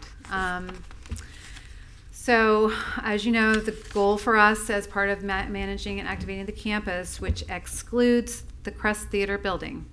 This is just for the Cornell Art Museum, the amphitheater and park, and the Vintage Gym. So it's campus management, which also includes programming and activations.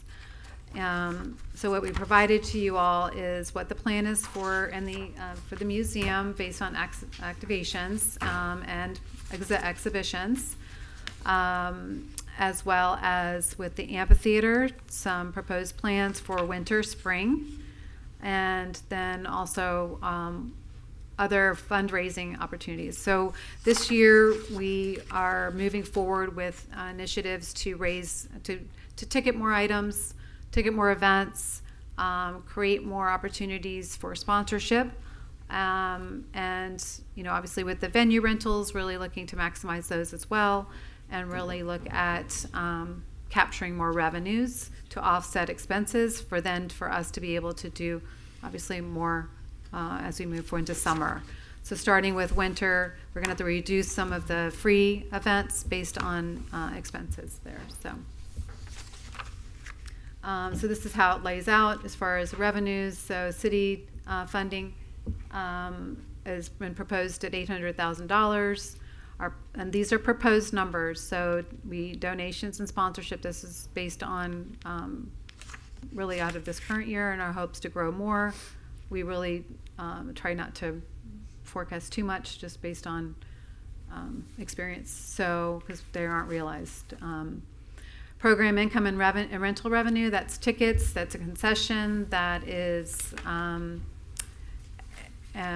concession revenue, which is liquor revenue or bar revenue, vendor rentals, any vendors that are on site will be charging for any venue or vendors that want to be at events, and then also the rental revenue. And then the expenses that are outlined there are for the marketing of the whole campus and programs and events there, the museum, amphitheater plan, placemaking, which is around our lighting and the holiday lighting, any outdoor art installations or activities that we are proposing, which would be really around any games or any amenities that we would put on place for outdoor activations. And then the other piece is also the grounds maintenance, which is really around cleanliness, pressure spraying, and keeping the place looking good, and partnering with our city. Their city is responsible for the landscaping, and ours would be more of enhancements to that. So that is it. Yes, sir. This is the budget that originally was $1.5 million Oh, that you presented to the city, that when they came back with 800,000? Correct. So this has all been chopped down essentially in half? Right. Okay. Is it, how real, how close to reality will this be for us? If we're only getting 800,000 from the city, Well, will we be able to maintain the operations? And what we've put forward, our goal is to, we have some, like proposed in there is some fundraising events, as our goal is to raise funds to be able to put money back in and create some fundraising opportunities. But also based on the ticketed events, our goal is to make revenues on those as well. So our goal is, but so we've created a plan based on the numbers that we are given. Right. This plan is based on the 800,000? Correct. Okay, well, this is slightly larger than 800,000, so I assume that you've got at least that number, whatever that number is, because I didn't add it up. Well, based on what we've seen this year as far as the revenues have come in from the programming income, we've forecasted for that. Okay, so I think it would be great if there was a number on here that was, 800,000, and then how much over that we need with either collections from tickets or fundraising or whatever, because that number's not here. And it's right. Yeah, it's the 260 right under there. Where it says, I guess, what did we make last year on the program? Is that what the 260 is based off of? Where am I missing? I apologize, I don't see it. I'll look up. Right there. Oh, it's up there. I'm sorry, I'm looking here. What did we make? I was looking for it, but what did we make this last So year? if you look at, if you like base it on 160. July, if you look at July's numbers, so based on the financials in July, you can kind of That's see what I was where trying we to are. find that, because I see we forecasting the 260, and now we got the event policy and some other stuff we'll do, so I think it will go up. That's just, for some reason in my mind, it's like 160 is what we did this last year, but I could be wrong. Yeah, oh yeah. Let's see. Yes, so currently, as of July, we are at probably more like 180 or 180. Yeah, so that was pretty close. And we're saying 260. Again, our year's not over yet. We're raising more. We got more coming in. And that's with majority free. Those are majority free events. Like those are, we've only done a few, we did 3 ticketed events. So right? this will include more ticketed events Correct. to raise funds as well. Okay, cool. I'm just like So to see we where are we got, where yeah. we're going to get, and how we're getting there. So we are launching a tribute series, one monthly tribute series concert. So that will be all tribute bands. That's where we're seeing the majority of our attendees come for. As you saw with our Journey tribute, almost 8,000 people want to come to that event. Heck yeah, exactly. I was going to start singing. I'm glad. But if we charge, it's going to be a transition, but to charge $10 per person for that event to realize some revenues to help offset those expenses. Yes, to fill the gap. Which again, the Smith fence, we have to fence every event. We have to bring in production at every event because there's nothing on the stage. So those are expenses that have to, we would, again, offsetting those costs would be fantastic. Yeah. Or even finding another group or groups to work with that are going to do things, we make the money and then they run it all. And that's part of the plan too. Right, Co-sponsored events are where there's a 50-50 split and or a partnership as we go forward. Somewhat To, again, negotiated. our goal, bringing this forward for the city and being in this place for the city, which was what we would be hoping to do for others, is again to keep the campus active and managed and activate intentionally, to again highlight the center of our downtown, and our direction was at that point to continue, that programming, make things free. So that's where we were initially, is really just making things free for the community to attend. So that's, we want to create more family programming, some movie nights that are free to attend, but just simple, but it does make the campus active during the season. So, any other So questions? one more refreshment or something. Yeah, exactly. I'll set that $10 ticket real quickly. Right. Any questions on the budget detail itself? Anyone? Have you ever thought of, have you Microphone. hired or have you ever considered a grant writer? Do you have a grant writer? We don't have a grant writer, no. Mm-mm. Should we consider a grant writer? We could look into Well, we got to grants. figure out what we're doing with the 501c3 to figure out. No, for we the- already have a 501c3. Right. Right. So we can immediately, there's billions of dollars out there that are available to us. I know. You got to spend 100,000 plus to get the grant writers to write it with no guarantees. No. Grant writers are 50 no. to Well, 70,000 for the good That's ones. something, that's not our experience at the Arts No. Garage at all. I've- Anyway. Okay.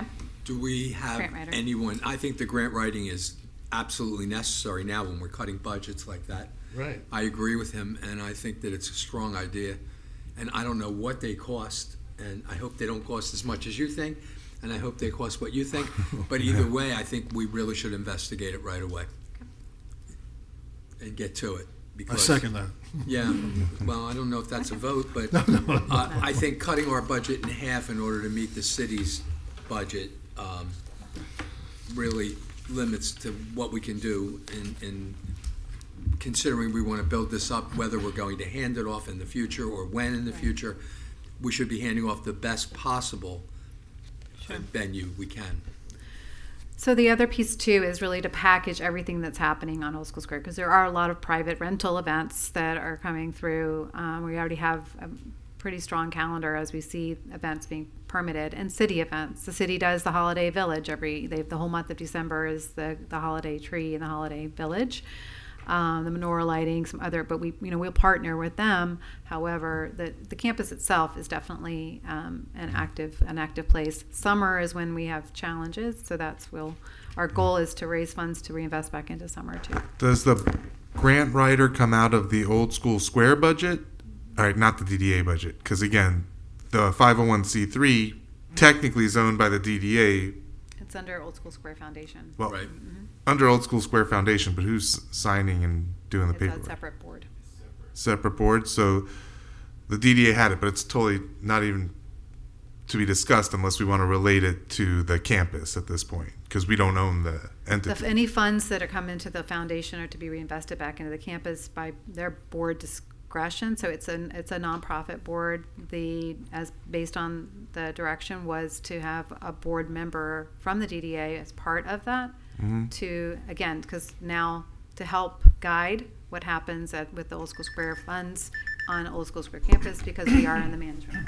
In the future, are we going to have discussions on the non-for-profit arm if there's a separate board? Like, is it totally separate, or I'm just trying to see where the lines are? It's a separate entity.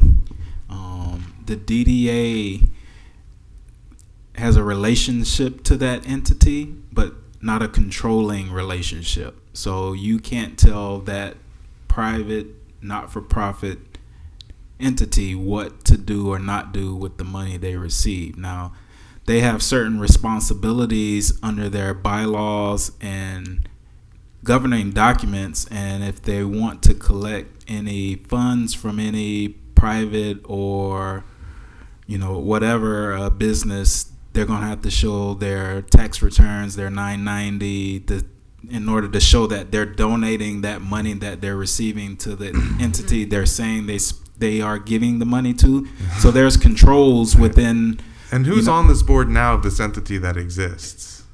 So Mark Dinkler was the board member from DDA that was part of the DDA on the Old School Square board, along with Ron Platt.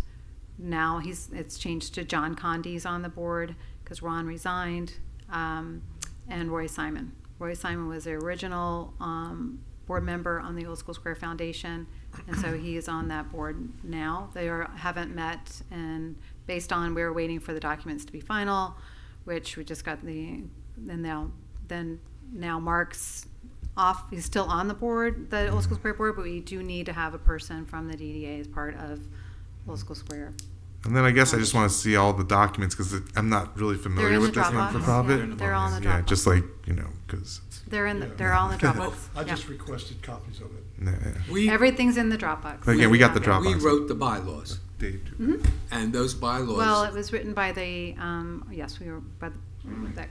My assumption is that the yeah. bylaws We were written. consulted. They're in their packet. Yeah. I'm hoping that they were written in such a way that they give the DDA some, if the word's not control, some involvement in decision making other than just the one member of the board. Well, it's Some of meant the to be a direction. liaison, but it's meant there's meant to be a liaison because while we are over the management of, again, it's to have oversight, to have connection to. So the program that we're doing, there is connection to these funds that can be raised for the museum or for the amphitheater infrastructure. So at least we have oversight at this point in time. The expertise on what's needed, you know, how they can go out and market to raise the money lies here and with staff. So the board in and of itself may not know what's needed at Old School Square, but you all as the managing entity of Old School Square will know exactly what's needed and where they can use that information in order to go out and get those billions of dollars from different groups and individuals who are donors for such charitable organizations. So it's a symbiotic relationship, but it's not one that the DDA. It's not within the DDA.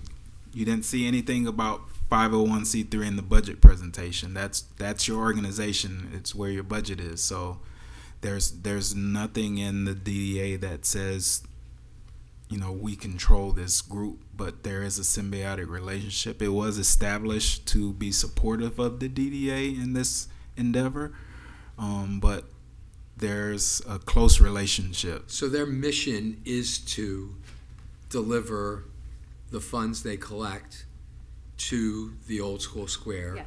That and that Laura and her team would then utilize. Correct. Or would the city utilize it because it's improvements Well, in it the would- city's It goes building? it goes into the campus. So To the campus, right? Yeah, So but who's account? I'm following the money. Like who like the 501c3 gets the well, money. the city owns it. Right, that's what I was saying. Well, yeah, we're bringing it back. Yeah, the city owns the property, and if there was, say, a 501c3 attached to the property. No, some physical improvements to that property, the DDA would not own those if there was another entity that came in to take over Old School Square management.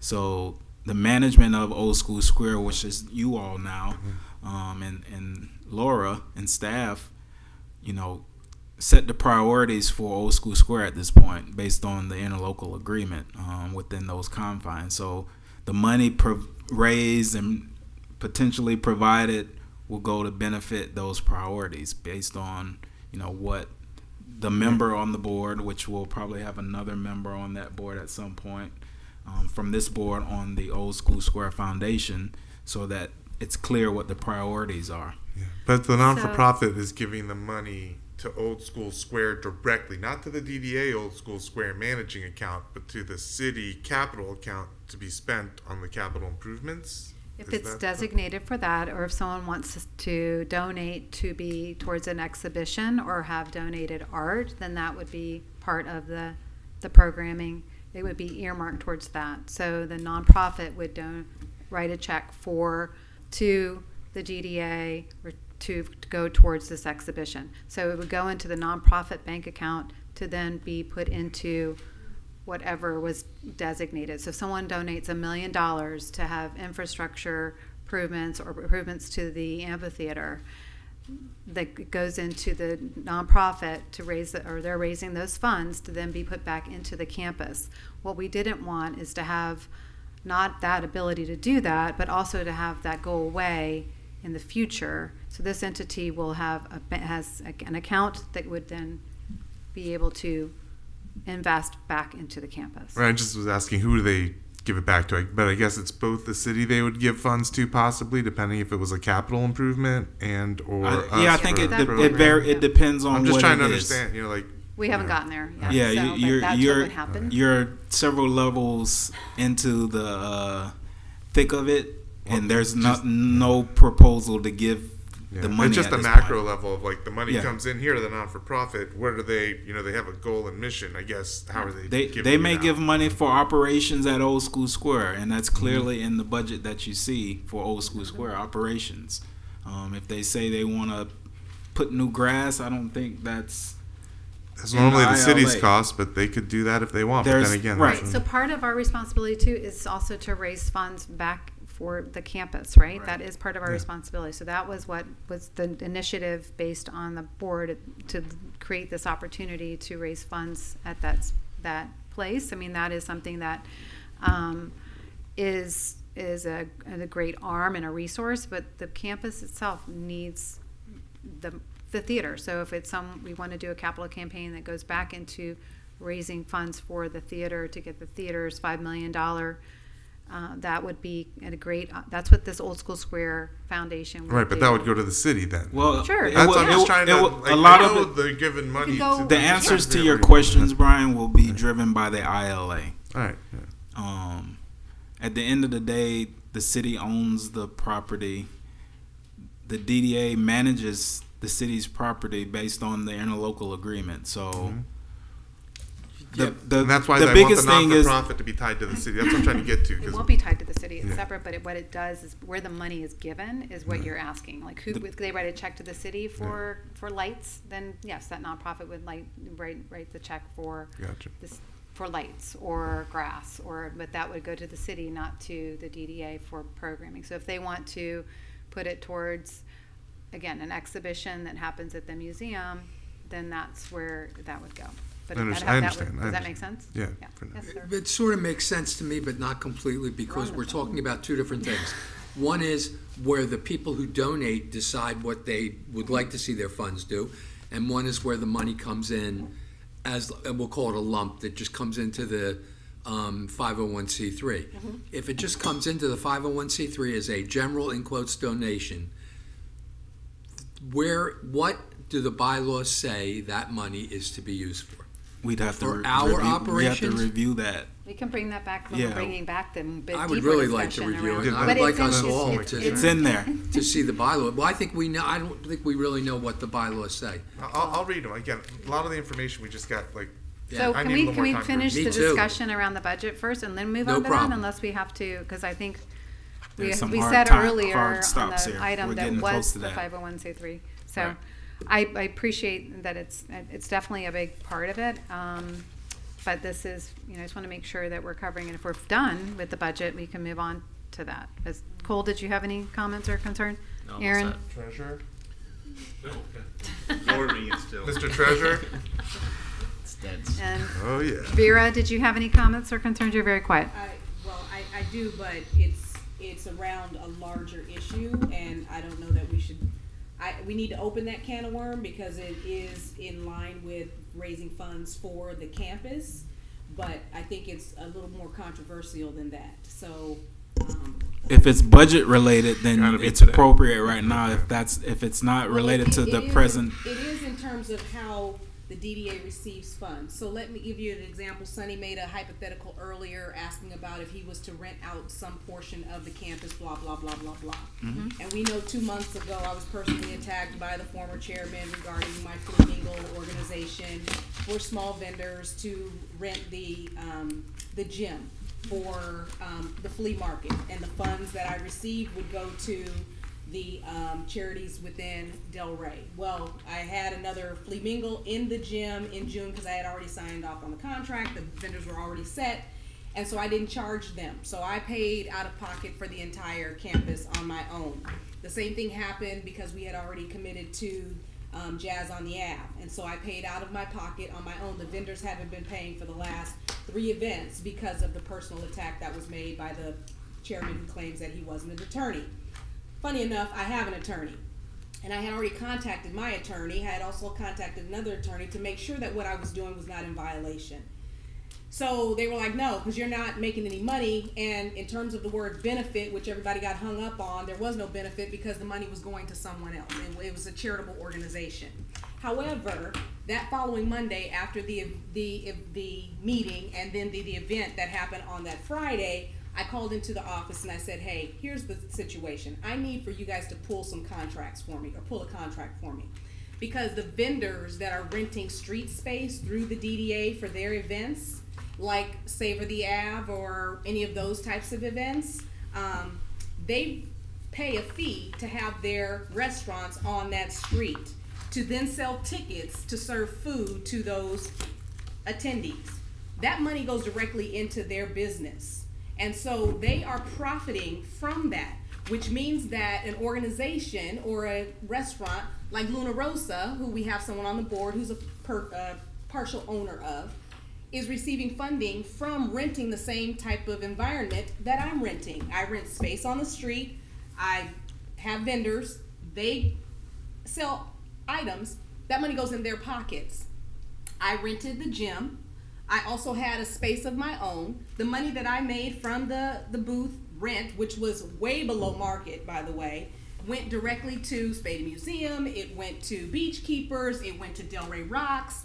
And I have all the documentation that goes along with it. So I am not certain that we are being equitable in that determination that what I am doing is something that is of concern. And the reason why I bring this up is because I'm working with Marushka to do a charitable sip and paint for breast cancer awareness that I am sponsoring and funding so that we can have all of the art supplies that would go into then raising money for the campus. So if what I'm doing is wrong, we have another person that's on the board that is doing the exact same thing, and then Sonny brought it up hypothetically, he has not done that. But for people to consider that I have any type of benefit from those events when their company took all of the ticket money and put it directly back into their business, I would assume that that would be something that was much more of a profit and a benefit than anything that I'm doing to help the community in the charity. And I know we have an attorney on the board that concurred with that during that meeting, but my attorney previously, before we even got to that point, had already said, you're not going to be in violation because you're not making any benefit. You're not going either above the $1,500. You haven't received any type of backdoor commitment that they couldn't also access in terms of rental of the space. So there was no favoritism being done. However, for 2 months, I've been getting emails. I've seen people in the street that are stopping me saying horrible things about certain people on this board. And I just honestly want it to stop, but I want clarification so that I can go ahead with the charitable work that I've been trying to do with raising money for the Downtown Development Authority and Old School Square. So we need clarification because this contract for another organization says that what I was doing was no different than this, but I was called out for it egregiously, kept my mouth shut as much as I could, but we're now on 2 months and we don't have any closure on what that means in terms of who gets to raise money and to what extent they get to keep those profits. Should that be handled with Quentin? I did. I had a meeting with Quentin as well as with Laura the following Monday. So it's But not we're resolved? 2 months. It's still not resolved.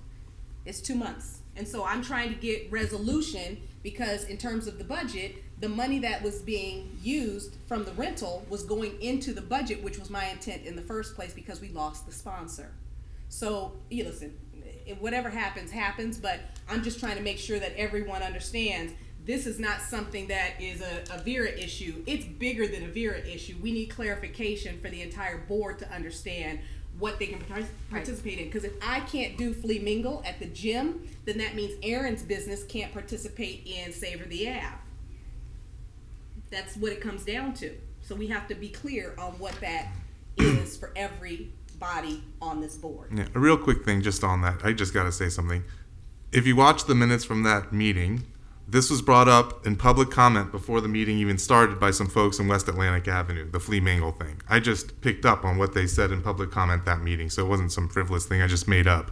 And then second of all, the one difference, I'm not an attorney. I have the floor. The one difference is also when you're doing a Savor the Avenue program for all restaurants to participate in, and you have a restaurant business to participate in a DDA program, that's different than creating a program, doing business. I don't know if Sonny can run an event, can host a concert at the amphitheater. I don't know if that would be a conflict because he's on the board and he wants to bring, Tina Turner back. I don't know. That gets a little complicated. So it's complicated when a board member wants to do something specific. And again, taking a tax write-off may be seen as a benefit if you take a write-off. If you don't take a write-off, great. I don't know. I don't know the specifics. It was brought up by members in the community who are focused on listening to, and I'm listening. So I'm sorry if that upsets you.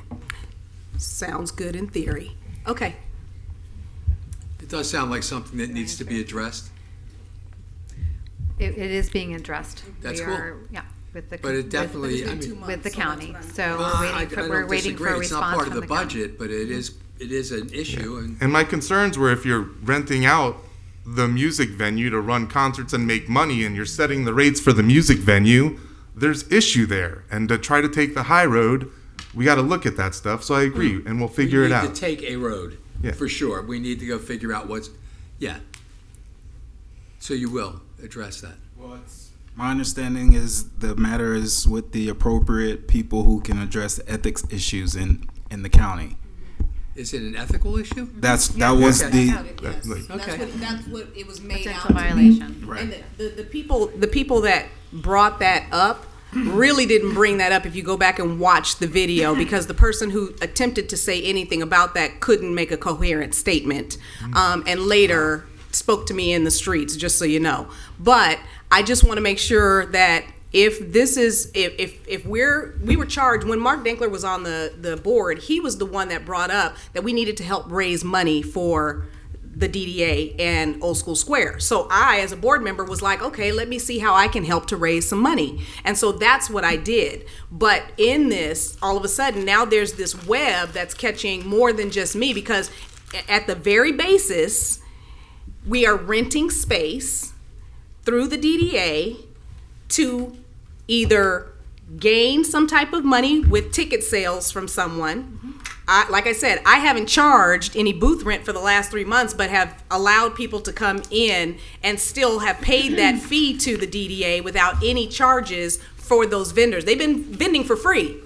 So the money is still coming into the DDA, it's just there's no set fee for them to pay me until this is resolved. Because at the end of the day, the basis was to make sure that we helped the DDA and Old School Square to achieve their financial goals. So regardless of what happens, I just want clarification, because I would hate for somebody to accuse Aaron's business of being someone who is ethically unfit or doing something unethical, when all he's trying to do is run his restaurant business and make a profit, which is what we're supposed to be doing to help the economics of downtown.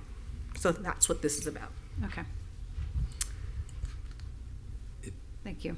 So I appreciate that, and we'll update you once I hear from the Commission on Ethics. So that's where we are now.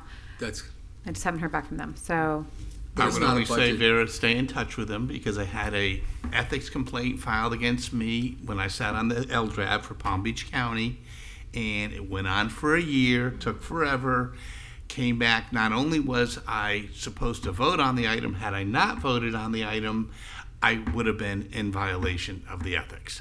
So can go on very long, very frustrating, but stay in touch with the executive director at the state level, Thank you. whatever else. I haven't filed anything, and no one has filed anything. We are doing a query to make sure that all of us are provided with the Mine is factual more general. information. Mine Yes, is it's more general. It's more I just general asked her to for all of board us. members, Right. anything versus directly related to what her concern Right. is. So that way I'll have an answer how all board members can interact. Yeah, that sounds good. So, Yeah, okay, it sounds necessary. Yes. fantastic. Okay, are you leading the meeting, sir? Chair? I am. Yes. So, So we're on to comments. are we? Yeah. So next steps on the budget, or we'll bring this back more formally. I'm happy to sit down if you want to sit down with me and go over more detail between now and the next meeting. But it seems like we're in pretty good direction for that. So now we're on to comments from board members, comments from staff. I can go first, if that's okay.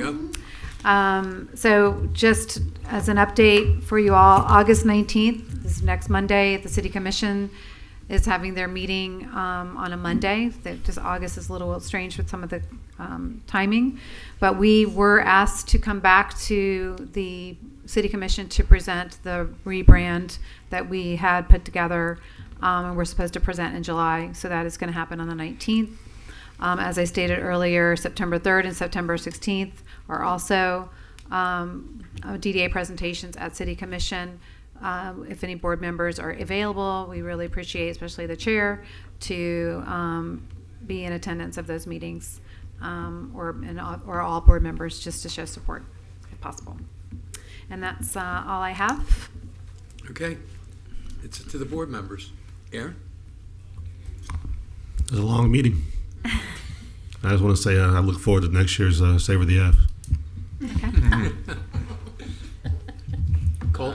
The only thing I want to mention is what Laura and I talked about one time was instead of like the paper covering up the windows for places that are getting renovated, we could have like, coming soon, Kapow coming in just to get the word out. I feel like that's pretty easy to get it done. Yep. I don't know who wants to pay for it, but We're working on that. Yeah. We're looking at some Second Avenue properties. Road, Yeah. Salt, and then the Taverna Opa, all that Rope, stuff. yeah. Just get a little bit more marketing. Yep. Gotcha. Sorry, one more thing. And then, is this something we need to bring up? Extending the entertainment district past Sunday Village at some point, or no? That's a good reminder. I can find out where that is, or that is something maybe we can bring back as a discussion. Okay. So I'll put that on the list. It's been an honor and a pleasure to serve as the chairman of this board, and look forward to serving as vice chair, and just continue to work and move things forward in the city. So thank you. That's all. Any comments? No Treasurer. comments, thank you. By default. Yeah, treasurer by Thank default. you. Oh, I'm Sonny, sorry. anything? Any memos? It's not painful. Thank you. Vera, anything else? No, I want to thank everybody who did vote for me. Again, as I said, what God has for me is for me, and I appreciate it, and I am so proud that you are going to lead us so we can finally get some work done, some real important work. Thank you. Well, Thank you. the DDA It's refreshing. Thank you for saying that, but the DDA's done some great work so far.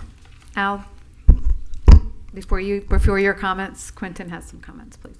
I just want to say thank you to Commissioner Markert for stopping that noise from outside while we're in this important meeting. He's not here, but I didn't know that. I thank him personally. He's responsible for taking care of us on that. And I also just want to remind you, after the gavel adjourns the meeting, that you should not be talking to each other about anything related to DDA or Old School Square. What's left to talk about? All right, thank you. I have nothing to say except thank you all. Thank you for voting for me. I hope I do a good job. I hope I do as good a job as Brian. Brian, I was going to say I'll rely on talking to you but I can't talk to you. Not anymore, I can't rely on you. You can talk when you're up here at the meeting in the I sunshine. talk to you indirectly through Laura when I need help, okay? No. You can't do that either. Can't do that either? No, Mr. Chair. You gotta read your ethics. Well, thank you for the gavel and thank you all. Thanks. Do we need Thanks, to, everyone. We need to officially Yes. Adjourn. I need a motion. Motion to adjourn. Second. Okay. All in favor? Aye. All opposed? Meeting's adjourned. Okay.